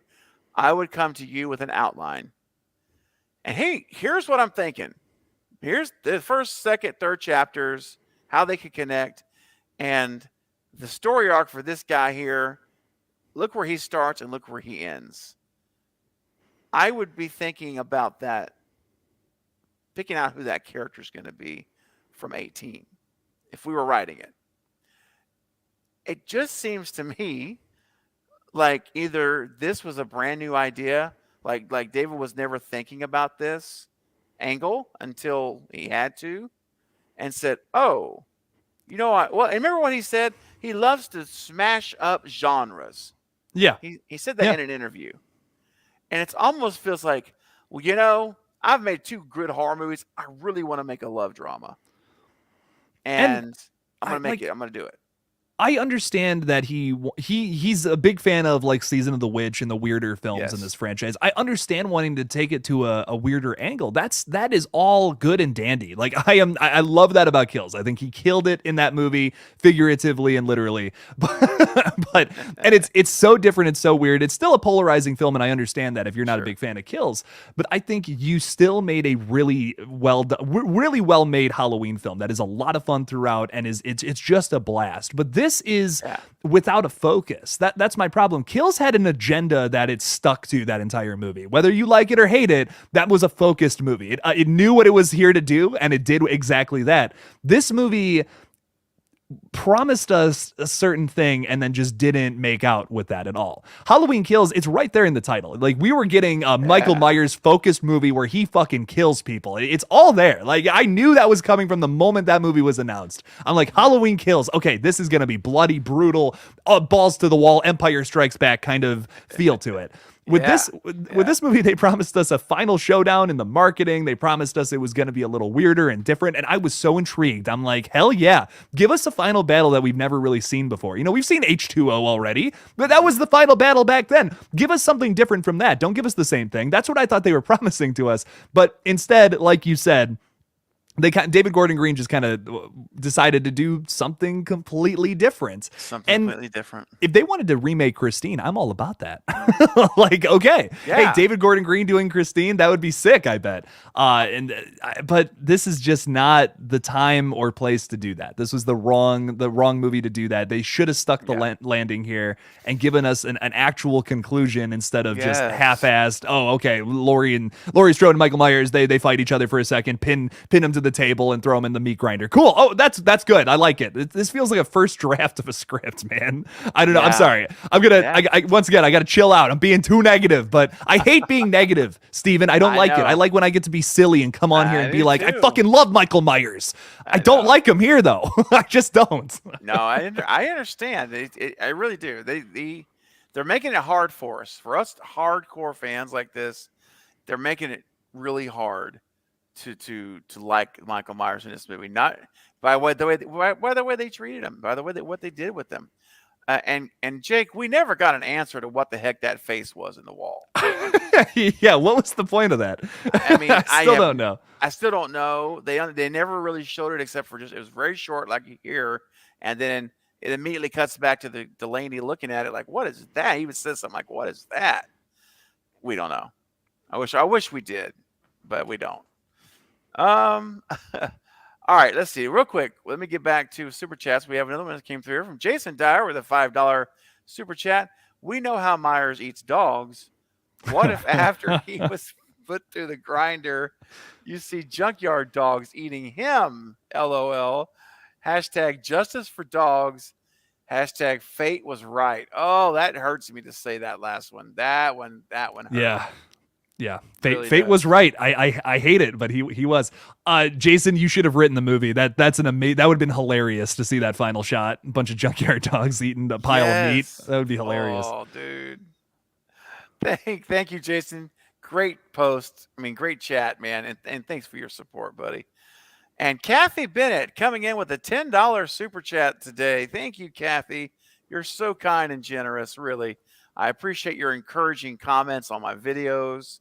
And your support. I really do. Thank you for all you do to encourage me to continue on. I appreciate it. But Kathy sadly says that she's feeling empty. Oh, I'm sorry, Kathy. I really am sorry that the movie let you down.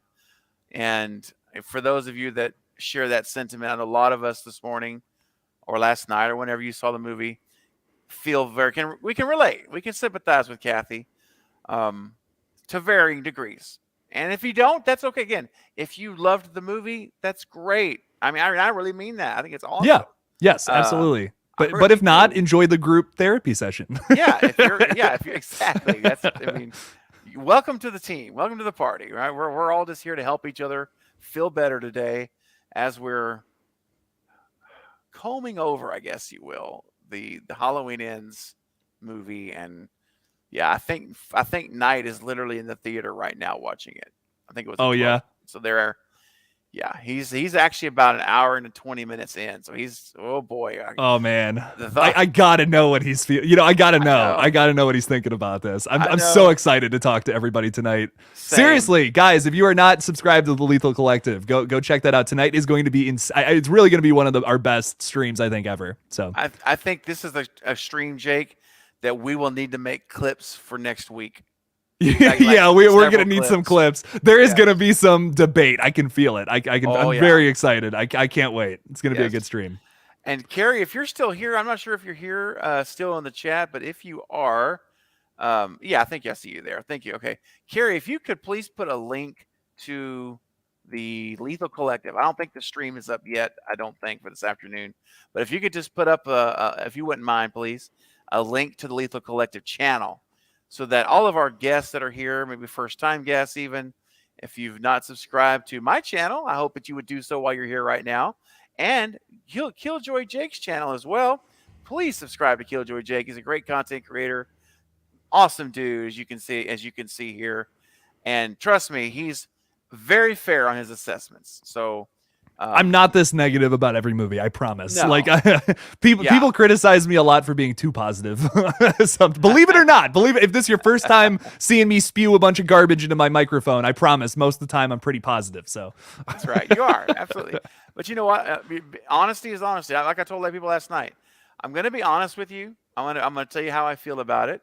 I'm not going to try to say what I think anyone wants to hear, and I know that it may be not what a lot of people want to hear even sometimes, but I'm going to at least let you know where I stand. It's just one person's view. It's all it is. My view, your view. We all have our own views of it, and they're all good. They're all good. They're all valid. So it's okay.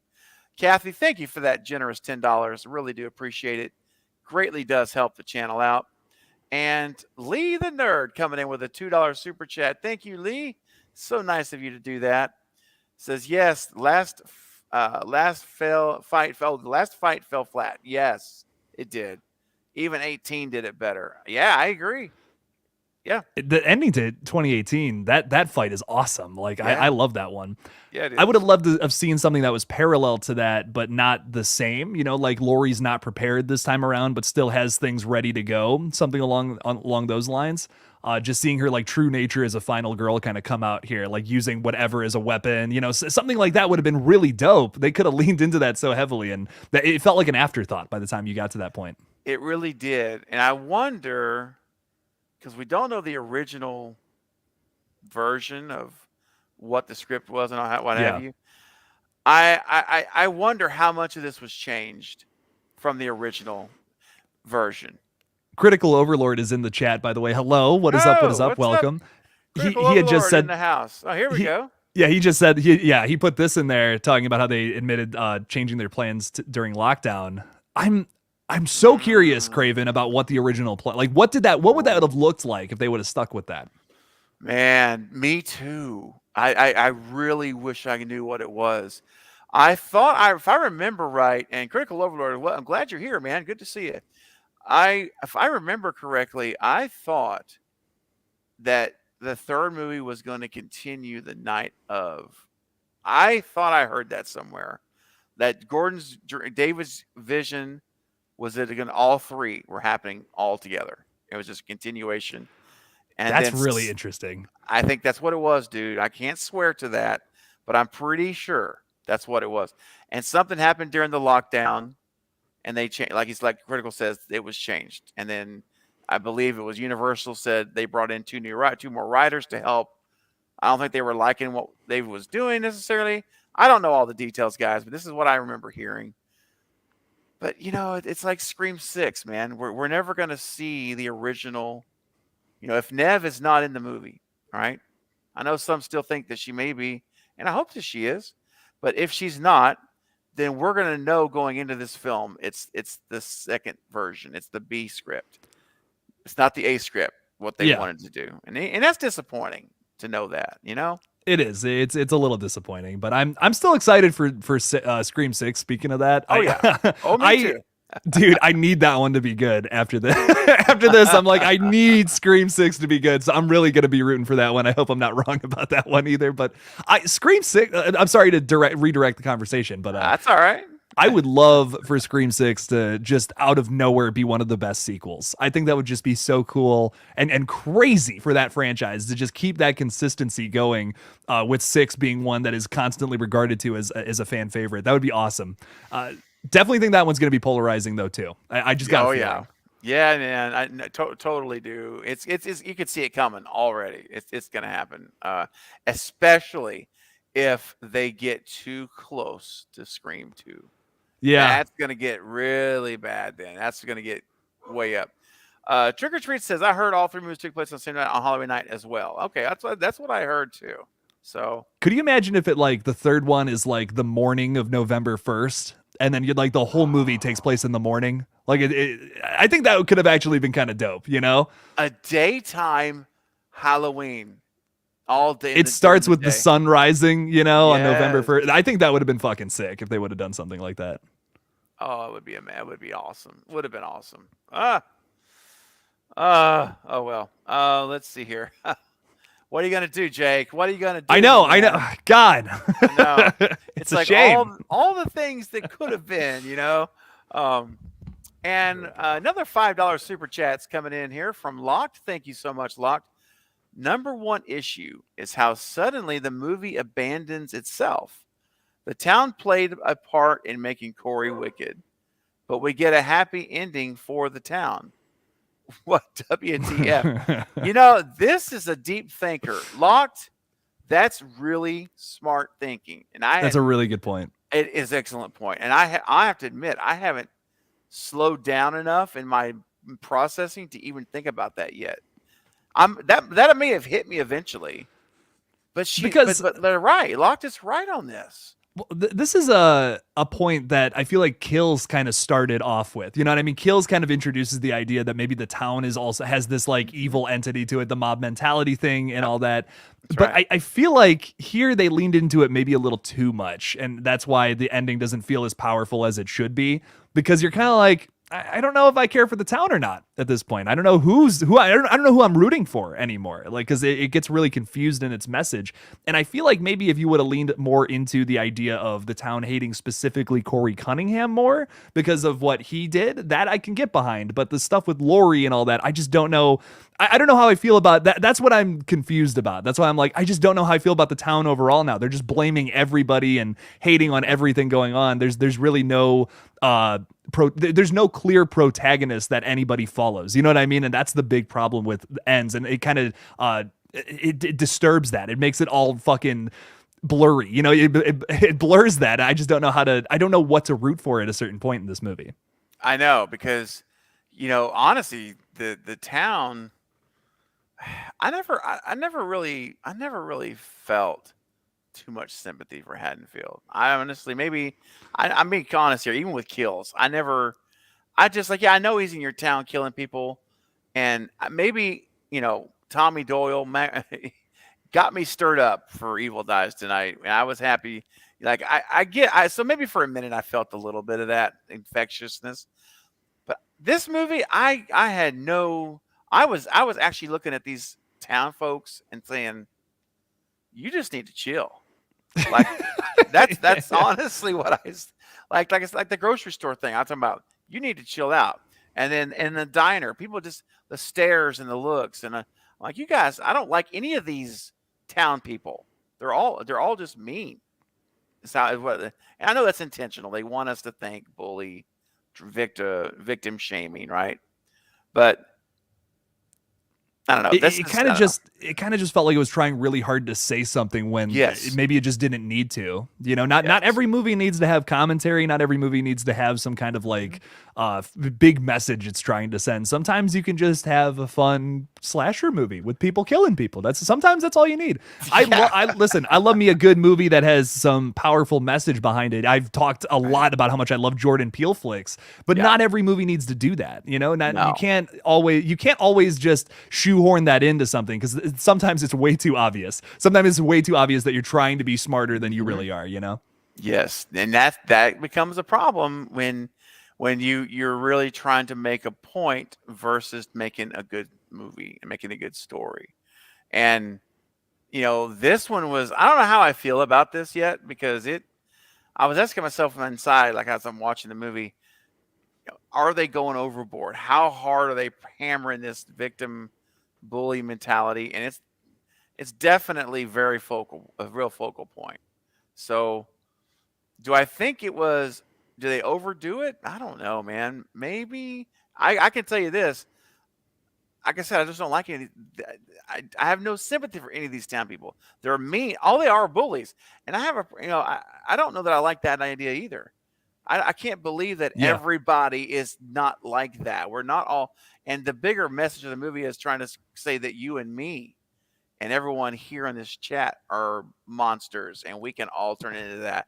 And then we give a happy ending to those people that you just said that about. Exactly right. What's the point? What are you trying to say? Like, I don't get it. Is the message, if you continue being ugly to people, you'll win?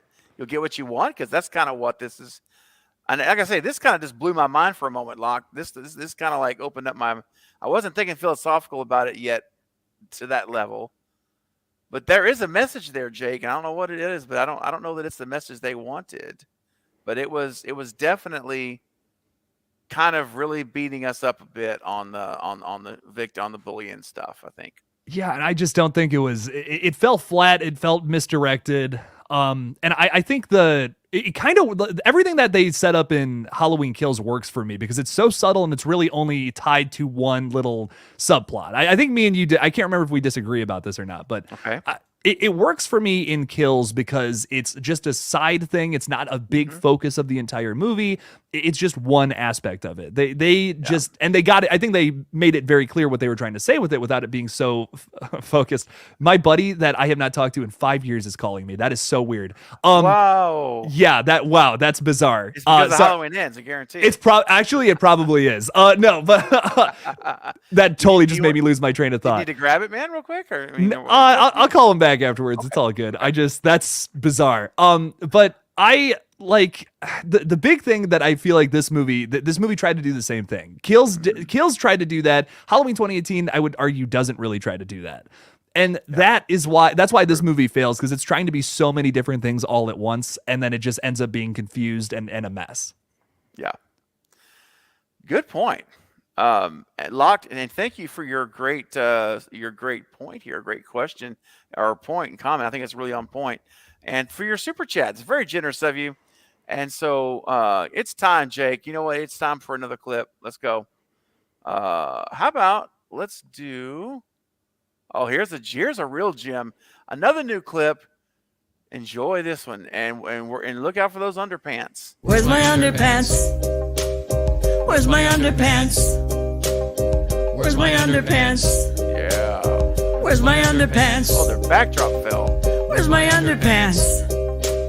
Where did my underpants go? Where's my underpants? The fucking backdrop falling that's so good. That's so funny.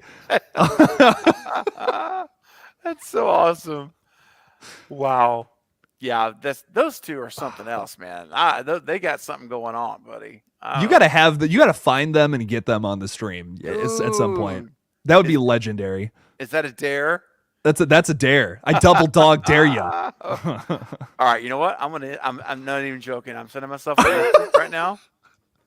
I have to be there. That's all I request. I really want to be there. That's all. Dude.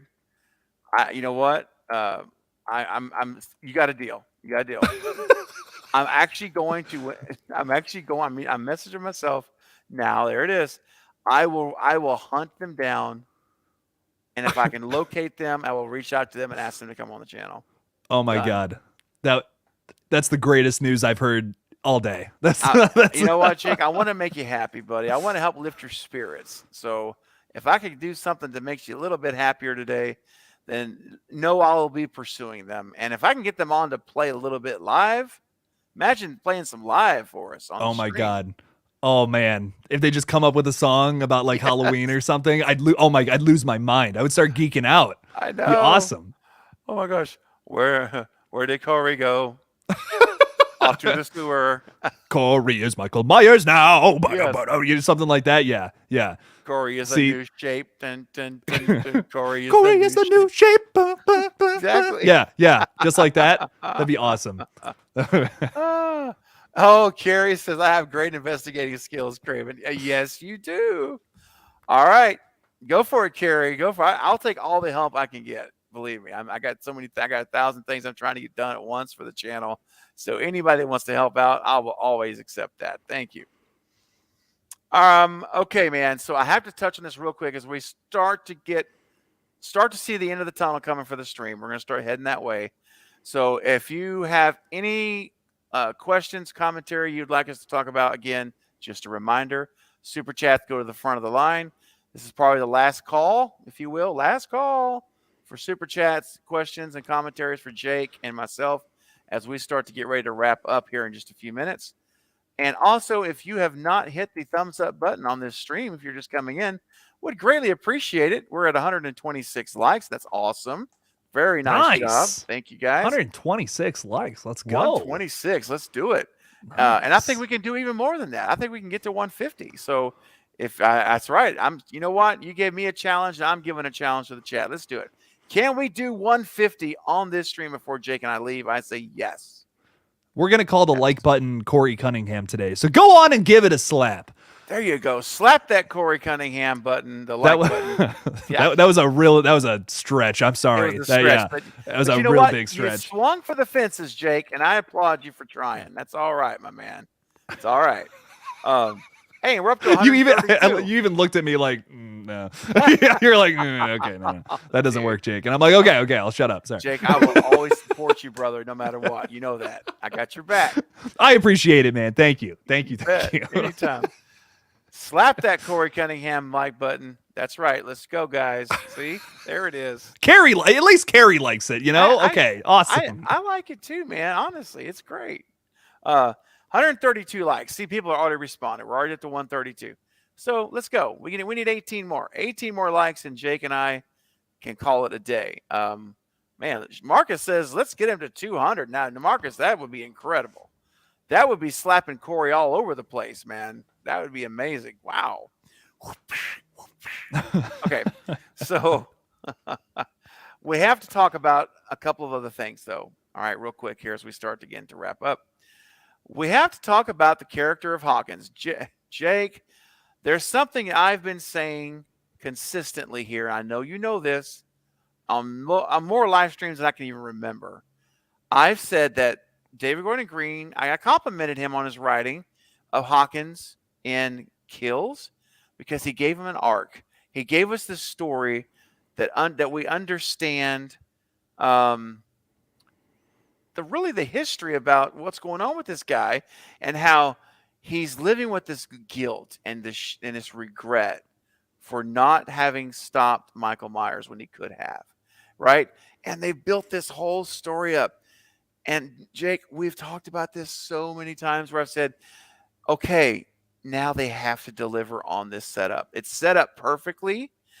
Hawkins needs to be a substantial character for me because I want to see that arc finished and get his chance to redeem himself.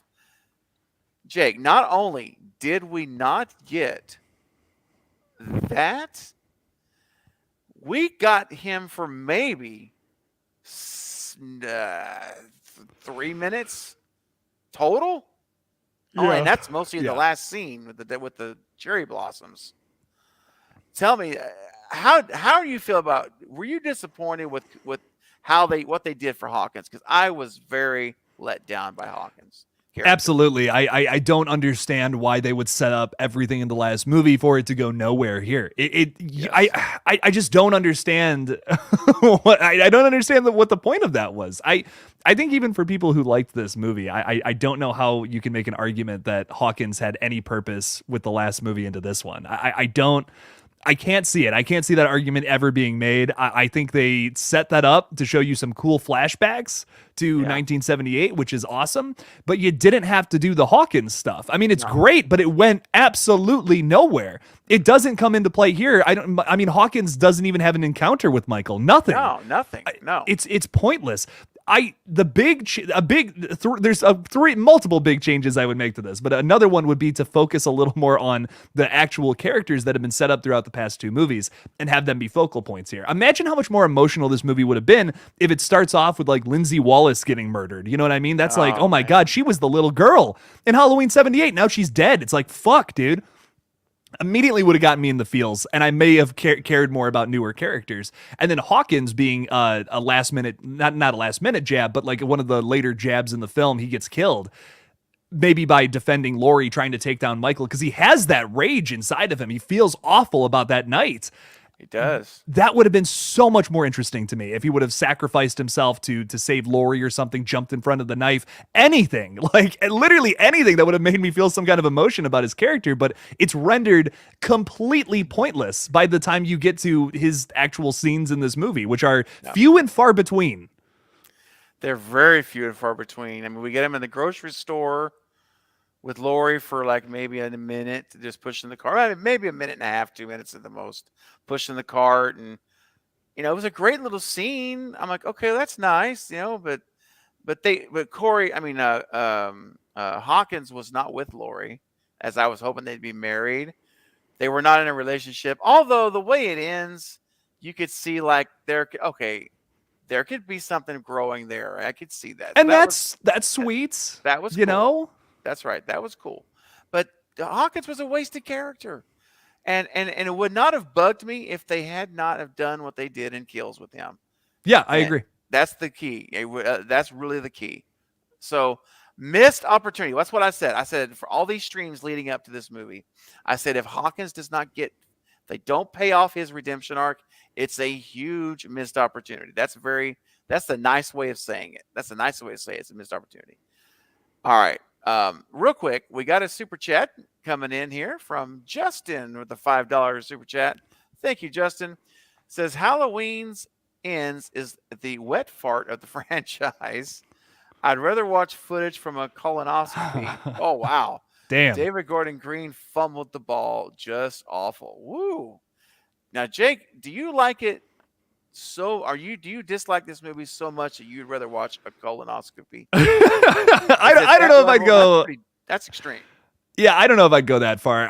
It's not good. You know, it's not a good movie. It's a lazy film, and that is, in my opinion, the worst approach you can take to a movie when you're just we'll get it done. You know, whatever. That's the worst. Right. That typically renders the worst outcome for a movie. And I do agree with you. He fumbled here for sure. He did not give a shit. I don't think he gave a shit about this movie at all. But I don't know. I don't know if I feel that. I don't know if I'm like that much about it. But I understand. I sympathize with you, Justin. I sympathize. You know, and again, I want to be real clear, and I think Jake and I talked about this earlier. We don't know yet. We may never know how much David's writing was interfered with. We don't know. We know that they brought 2 more writers on to the team of McBride and Green, and let's not forget Jamie Lee Curtis. From what I hear, there's a lot of behind the scenes drama, a lot of her not agreeing with certain storylines and her character lines. And she herself said in an interview, I posted a video on it like on Wednesday, she claims that she only affected the narrative of the story in the ending, towards the ending of the movie she said nothing else that she her creative input, I guess, nothing before the ending was touched, is what she's claiming. Don't know what her input was on the ending that was changed, but whatever. I do give a little bit of benefit of the doubt and just saying, look, maybe, possibly, not that I'm making excuses. I guess I kind of am. I'm just saying it's possible, not that it is. But maybe David was, in a situation like Wes was in a lot, where the studio's starting to interfere. However, I don't know. He may not have been. And the other thing too, he's got him and Blumhouse. He's in with Blum because he's got a 3-picture deal for The Exorcist. So he's about to go make a new trilogy. We don't know, man. You see people sometimes start to, like we talked about earlier. You start thinking about that Exorcist film. I go, I'm gonna go. You guys go write that part. I'm gonna start working on my outline for that first movie. I don't know, guy. I don't know. I got to be careful because I don't know the guy. So that's my conspiracy theory, and I know, like, I'll admit it's a conspiracy theory. It is, but I don't know how else to spin this movie. I've seen lazy films and lazy seasons of television before, and it's almost always because a bigger project has gotten into the midst of who's ever running the show. And once again, conspiracy theory, but there's without a doubt in my mind, I feel like that's what happened here, and it's truly a shame. Yeah, it is. It really is a shame because there was so much potential. This could have been just a knock it out of the park kind of thing, and really completed kills and really made it just an awesome ending to this trilogy, and nothing more. I promise you guys, nothing would have made both of us happier than to have said, "Dude, what an ending." I really wanted to say that too, Steven. Like, more than anything, I wanted to come on here and be like, that was awesome. That was so great. I wanted to defend this movie because I've talked about how much I love the first two, which is pretty much from the same team. I really wanted to like this film, and I was pretty devastated, but yeah. I know, man. But we're gonna recover, and it's gonna be okay. It's gonna be okay. It's gonna be all right. We're gonna make it through. We are gonna make it through. Speaking of making it through, Justin Proper popping right back with us with a $10 super chat. Thank you, Justin. I really appreciate that, man. The first 2 movies pride themselves with spectacular attention to detail. I agree with that. WTF happened? Lindsay and Hawkins, and we ain't talked about Lindsay much yet. I was about to go to Lindsay next after Hawkins. They're barely in the movie. That's true. Very, very little. Did they run out of ideas? I don't understand the decisions they made. Man, we're in the same boat, Justin. We're not sure. I'm not sure. I mean, Jake, I'm pretty sure you're not sure, right? I mean, I'm not sure. I agree with this entirely. That's something I love and appreciate about those first 2 movies so much. The attention to detail, the character building, and the background that you didn't even know was character building until the second movie. I'm like, that's so smart. That's so good. That's why I'm especially disappointed with this movie. And I know I've said it a few times now, but these are competent filmmakers. They made some awesome, well thought out films, and then to dump this poop into our eyeballs. I don't know what to tell you. And did they run out of ideas? Maybe, but you would think with 4 people, but sometimes more is less. In other words, more people does not mean a better story. It could just mean more you're fighting for a certain direction. Everyone's like, creatives are very like, they want it to be a certain way. They're going to add their ideas to it, and that's just what happens when you have too many people writing the story. You know what I mean? Like, you have to have like 1, maybe 2 people writing a story. That's it. You can't really go too farther into that. Yeah, I mean, it's just, I would much rather have that's one of the beautiful things about the early Scream films. It was Kevin Williamson, Wes Craven. Yeah. Yes. 100%. And look at the masterpiece movies that they did. Especially Scream 1. Steven, I'm so sorry. I have got to go. I've got an emergency, actually. Okay, dude. Yeah, okay. I actually have to leave right now. I'm terribly sorry. No, brother. You were here for 2 hours. So thank you for your time. Thank you for being here, and hope all is well. Keep me posted on. I'll keep you posted. Okay? I might not be able to make the lethal stream, but I'll keep you updated. Yeah, okay, buddy. I'll keep you updated. I'll talk to you soon. Please do. Take care, man. Bye, Jake. Right. Peace. Peace, man. Oh, that's sad. Hate to see that. Be sure you guys subscribe to Killjoy Jake. He's an awesome guy. And let's just hope and pray that his emergency, what's going on, is going to be okay. So, Justin, that's a great post, my friend. And absolutely, I agree. I completely sympathize with you on that, 100%. All right. And Justin coming back with a $5 super chat. Thank you, man. Says I'm being hyperbolic here. LOL. That's all right. We've been through this before with Star Wars. Oh man, I'm here if you need someone to talk to. We should start a support group. I think that's hilarious, Justin. We could start a little page or a group. That'd be pretty funny. Thanks for your super chat, man. And I know you're being hyperbolic, man, but there's some truth in that, buddy. Trust me. All right. So what else? Oh, got one more super chat that's come through here from Fozzy with a $5 super chat. Thank you so much for your generous super chat. Hey, what do you think is worse, Texas Chainsaw Massacre or Halloween Ends? Oh man. Whoa. Honestly, they're really that's a hard one for me because I want to say I want to say Massacre is worse.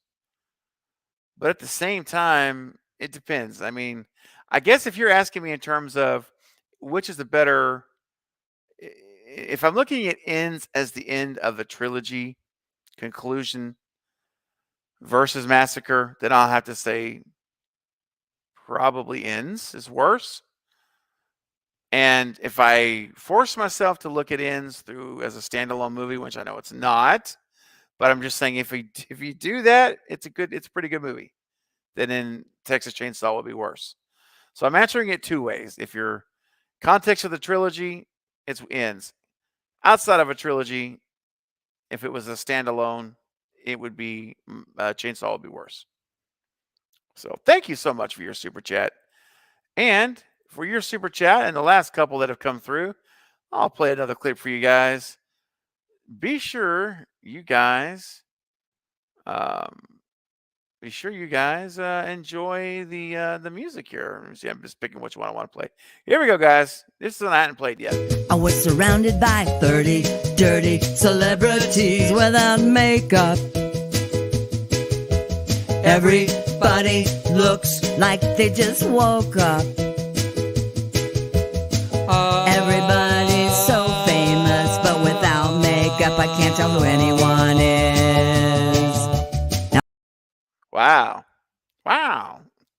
Hadn't even played Spicy Mustard today.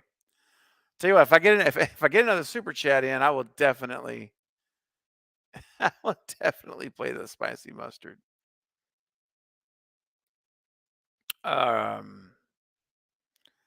Let's see here. Okay. God, you guys like the clips. Seeing some folks laugh. That's good. That's why I do those clips. I do them for us to have fun.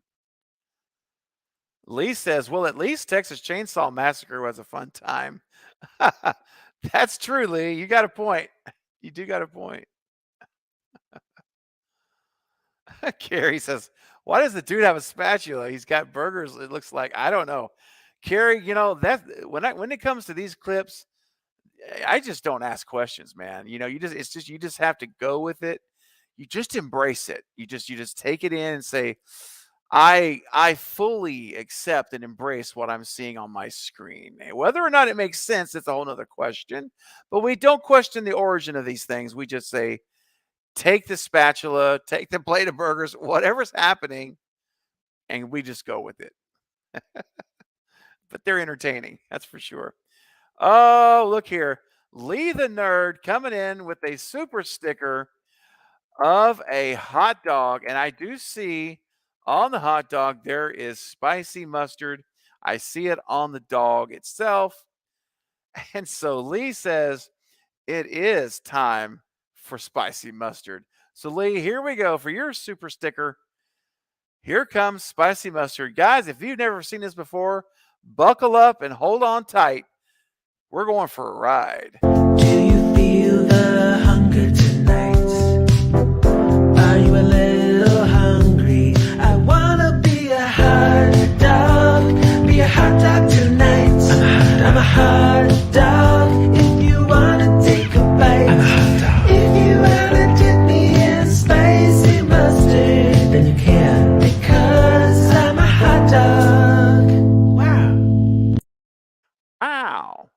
love it. There it is.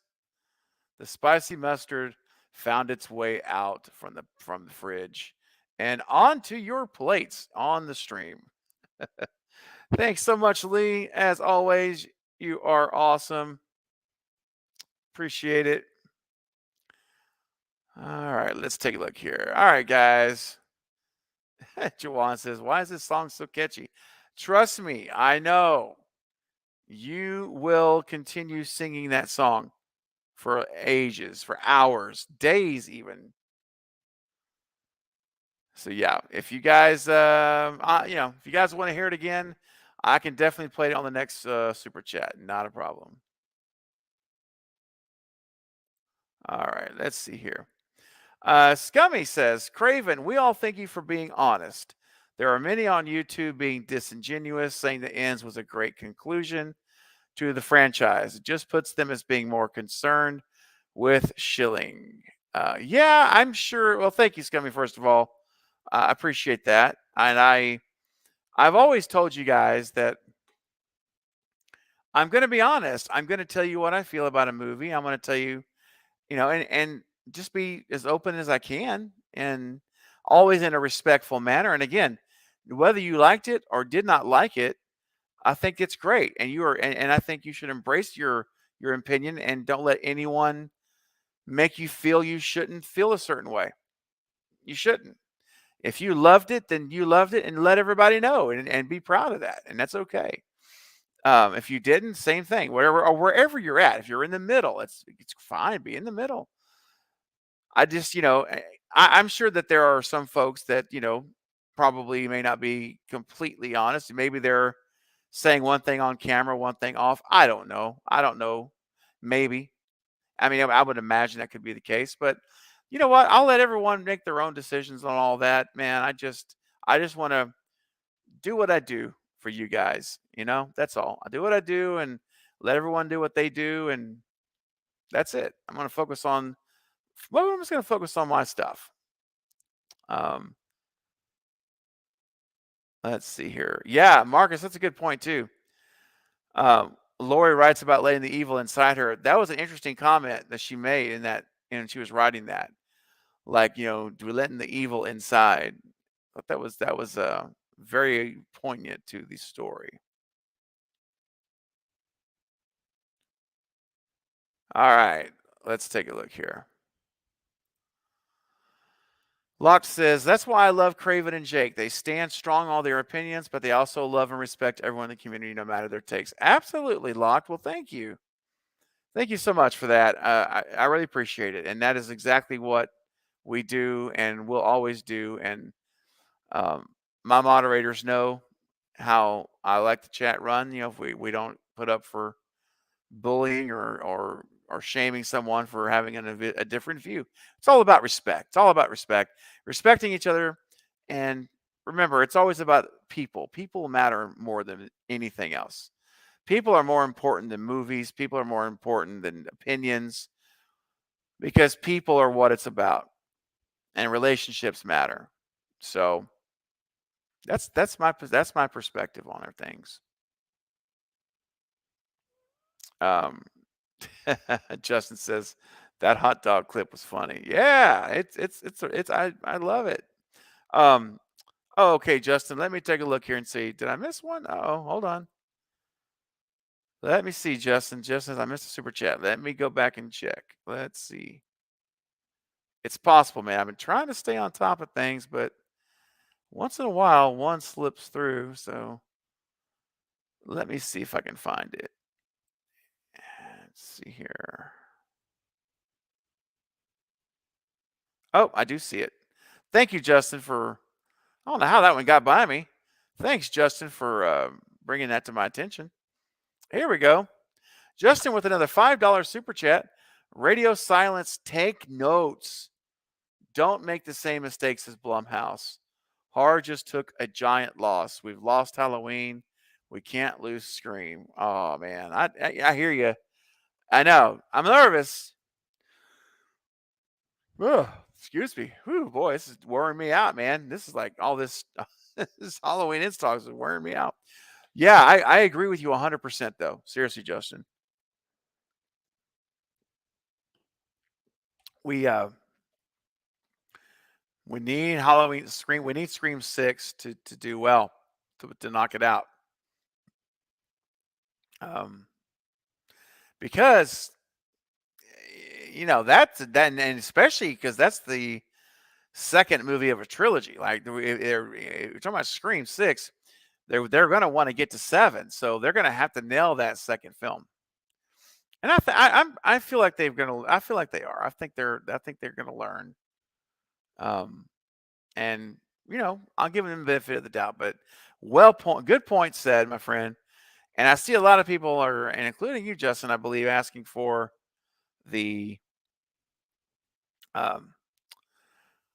let's see here. What am I trying to say? I'm trying to find it real quick here. The spicy mustard. So one more time, guys, crank up your speakers, your earbuds. And this is for Justin's $5 super chat. Let's break out that spicy mustard one more time. Do you feel the hunger tonight? Are you a little hungry? I wanna be a hot dog. Be a hot dog tonight. I'm a hot dog. If you wanna take a bite. I'm a hot dog. If you wanna dip me in spicy mustard, then you can. Because I'm a hot dog. Wow. Catherine says, great chat session, Craven. Thank you for all the good content videos throughout the trilogy. Hot dog clip lives on inside my head.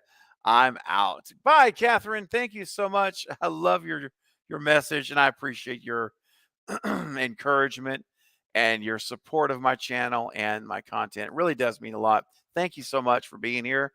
And hopefully I'll see you back tomorrow night, because, guys, tomorrow night, here on the channel, we're going to be watching Halloween Ends. Yes, I have a live watch party tomorrow night. Let me get my, let me see if I've got it up yet.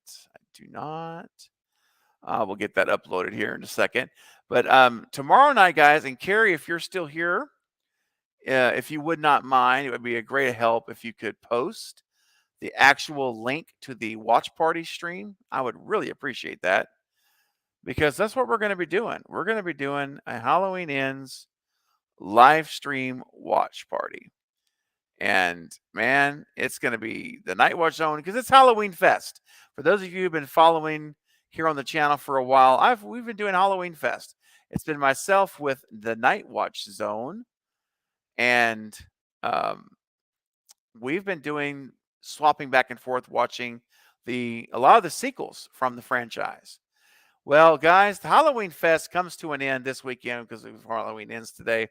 So tomorrow, guys, here it is at 10:15 Central Time. We're going to be launching it. It's actually 10 o'clock. I don't know why I put 10:15. Anyway, Carrie is going to be posting, if you're here, we'll be posting a link to the live stream watch party. And please click on that link and hit the notify me button and smash that thumbs up button when you do. I would greatly appreciate that. Even if you're not able to make the stream, or you don't want to watch the movie tomorrow, I would really appreciate you hitting the thumbs up. If nothing else, just popping in, hit the thumbs up, take off, because that's going to help that stream get to more folks for the watch party tomorrow. But I do hope you'll all come back, guys. We're going to continue to soak in Halloween Ends, and we're going to watch it together tomorrow night at, I'm just going to say it's 10 o'clock. Again, it says 10:15, but just go with what the stream is. I think it's set up for 10. And I hope you guys will come back for that tomorrow night, because it's going to be Night Watch Zone is going to be joining me on the panel, as well as Coriander, who's part of the Night Watch Zone, and Katie from Popping the Popcorn, my good friend and also a moderator of the channel. She'll be joining us as well on the panel for the watch party. So come back tomorrow night. We're going to be talking about it. Also, yeah, here it is. Thank you, Carrie. Carrie's all over it. There it is, guys. That's the direct link to the watch party. And again, if you would go there after this stream, or even right now, and just click it and smash that thumbs up button, if you would, and make sure that you hit the notify me button, so that you can be reminded tomorrow that it's going to be there, and you can be here with us to watch it. Thank you, Carrie, for that. All right, now let's see here. Where are we at here? Oh, one last thing I want to mention real quick, guys, and then I'm going to probably go ahead and call it a day. Even though there's still almost 90 people here, it's incredible. Thank you guys for such an amazing turnout today, and such generosity as well. I really appreciate all of your super chats today. JT says, I'll stop in and hit that like button. Thank you, JT. That's what it's all about, coming together. And that's a big help. That is a huge help, actually, to hit that thumbs up button over there on the watch party finale. Thank you guys for that. So guys, I'll say it like this. Then I'll go ahead and start wrapping up. So if you unless I get a super chat here in the next probably 3 or 4 minutes, then I'm going to go ahead and call it a stream. So, wow. Let's see. Oh, Scummy says, you deserve all of your success, Craven. Well, thank you, Scummy. Really, I appreciate that. I work very hard at this. I really do give you guys my all. I pour myself into this channel, and so I appreciate that. And it's always encouraging to hear that you guys like it, that you guys like what I'm doing here. Really does mean a lot. Don't ever underestimate the power of your words. All right? Words can do a lot for people. They can encourage people, they can lift people up. They can tear people down, they can bring people's spirits down, they can lift them up. And they can keep them up. So it means a lot when you guys take the time just to say something like that. That really does. It just continues to fill that tank within me that I have, that's filled with the passion for this channel and for you, the community, all of you guys that are a community here of this channel, that are faithful participants and supporters. It's real. It's a real passion for you guys. And so thank you. Just want you to know I appreciate that, and I don't take those your comments for granted, or you guys for granted, for that matter either. So I guess, oh, thank you so much, Carrie. That's so sweet. Well, my words say that Craven is such a humble soul with the heart of gold. You will always have honesty with this one. Thank you. Oh, thank you, guys. You're showering me now, and I wasn't looking for that. I was just wanting to say I appreciate it, and you guys are always so inspiring to me. So Craven inspiration for the stream always makes my day. Thank you, Jennifer. And you guys make my day too. You really do. You guys are awesome, and I really appreciate it. JT says, Craven, you got the juice now. Well, I guess. Hey man, look, I just do what I do, man. That's all. I do what I do, and I don't worry about anything. I don't think anything beyond that. I can't control, who sees it, who watches it, anything else. I just make it, pour myself into it, and hope you guys like it. That's it. That's what I'm doing here, and I'm glad you're all a part of it. Lee says, you, Craven, and his horror fam are the best. Thank you, Lee. Well, Lee, right back at you. You're absolutely a part of it. What's up, Pittsburgh Nelly says, much love, Craven. Peace, spicy mustard, and grinded, y'all. I'm out. All right, Nelly, have a good day. And I also want to say, guys, as I give you my final thoughts, my closing thoughts right now, before I do that, I just want to remind you all that the Lethal Collective is on today. We are having a show in less than 4 hours at 5 p.m. Central Time, 6 p.m. Eastern. We are going to have the Lethal Collective show talking about Halloween Ends, and it's going to be myself, Killjoy Jake, who was here earlier, Nightwatch Zone, and Fate Decided. Guys, listen, I'm telling you right now, I know that the stream is probably not set up yet, but if you go over to the Lethal Collective, make sure you're subscribed, make sure you've hit the bell notification, because at 5 p.m. Central, 6 Eastern, we are going to be we're gonna be going head over heels into this movie again, as we did today for 2.5 hours. But you're gonna hear from all four of us. I'm very excited to hear Knight's comments, what he has to say, and I already know what Fate's gonna say. I have a pretty good idea. So, um, yeah, there you go. Thank you, Carrie. I appreciate that. Yeah, we don't have the link yet to the stream, but there's the channel. If you've not subscribed, also, we just hit 1,000 subs on the channel last week. So earlier this week, actually. So I think it was Sunday night. So yeah, well, we just hit 1,000 subs, and we'd love for you to be a part of the Lethal Collective family. So if you click that channel rather, and go subscribe, hit the bell icon so that you'll get notified for future video content. All right, guys. Let's see. So here's how I'm going to end the stream. Basically, I'll say it like this. I'm going to reiterate what I said last night. And I'll say I've seen Ends 2 times. I watched it last night and I watched it this morning. I'll be watching it again tomorrow. I'm going to watch it tomorrow morning. I'm going to watch it tomorrow night. So I will have seen this movie no less than 5 times by Monday, maybe 6. So yeah, it's gonna be intense. Intense weekend. Halloween weekend this weekend. But here's what I got after 2 viewings, guys.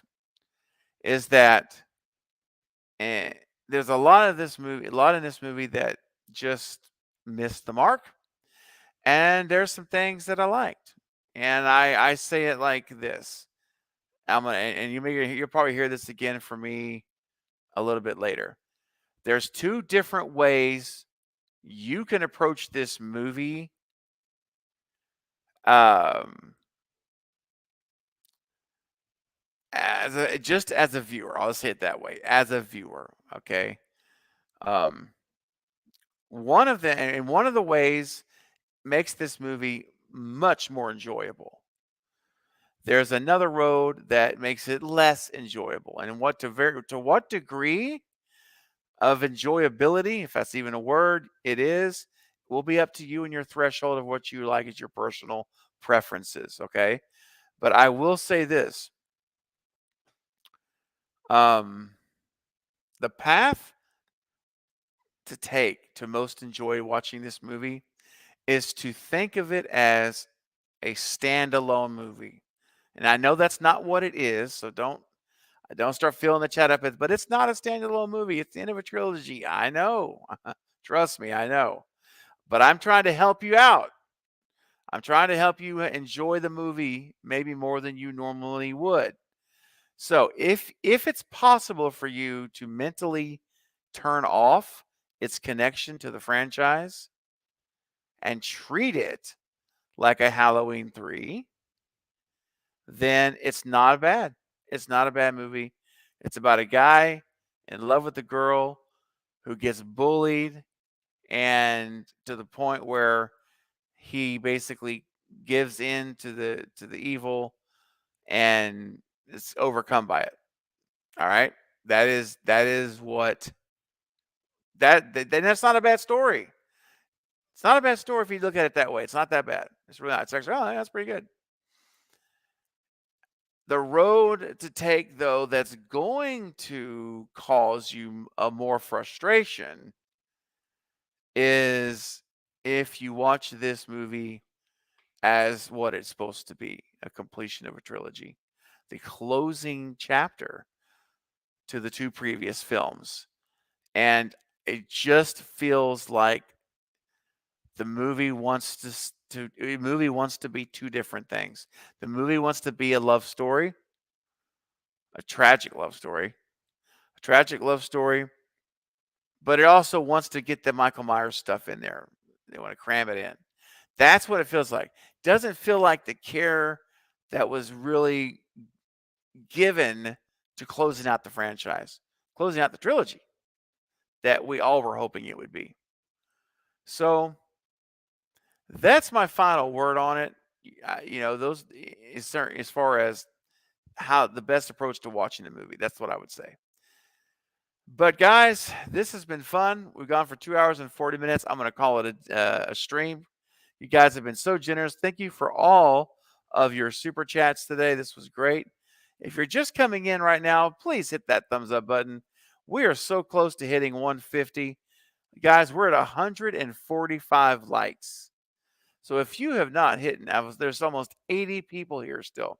If you have not hit the thumbs up button, I would greatly appreciate it. At 145, we're just 5 away from 150, and that would be an amazing way to wrap up here. Is it that to hit that 150 mark on the thumbs up? So I would appreciate it. If you have not done so, please do. And yeah, as far as this movie in Halloween 2018, by far the standout of the trilogy. Halloween Kills, I really enjoyed as well.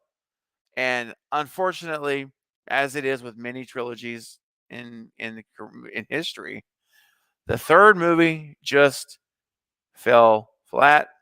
It did not really do. It wasn't a Michael Myers movie, guys.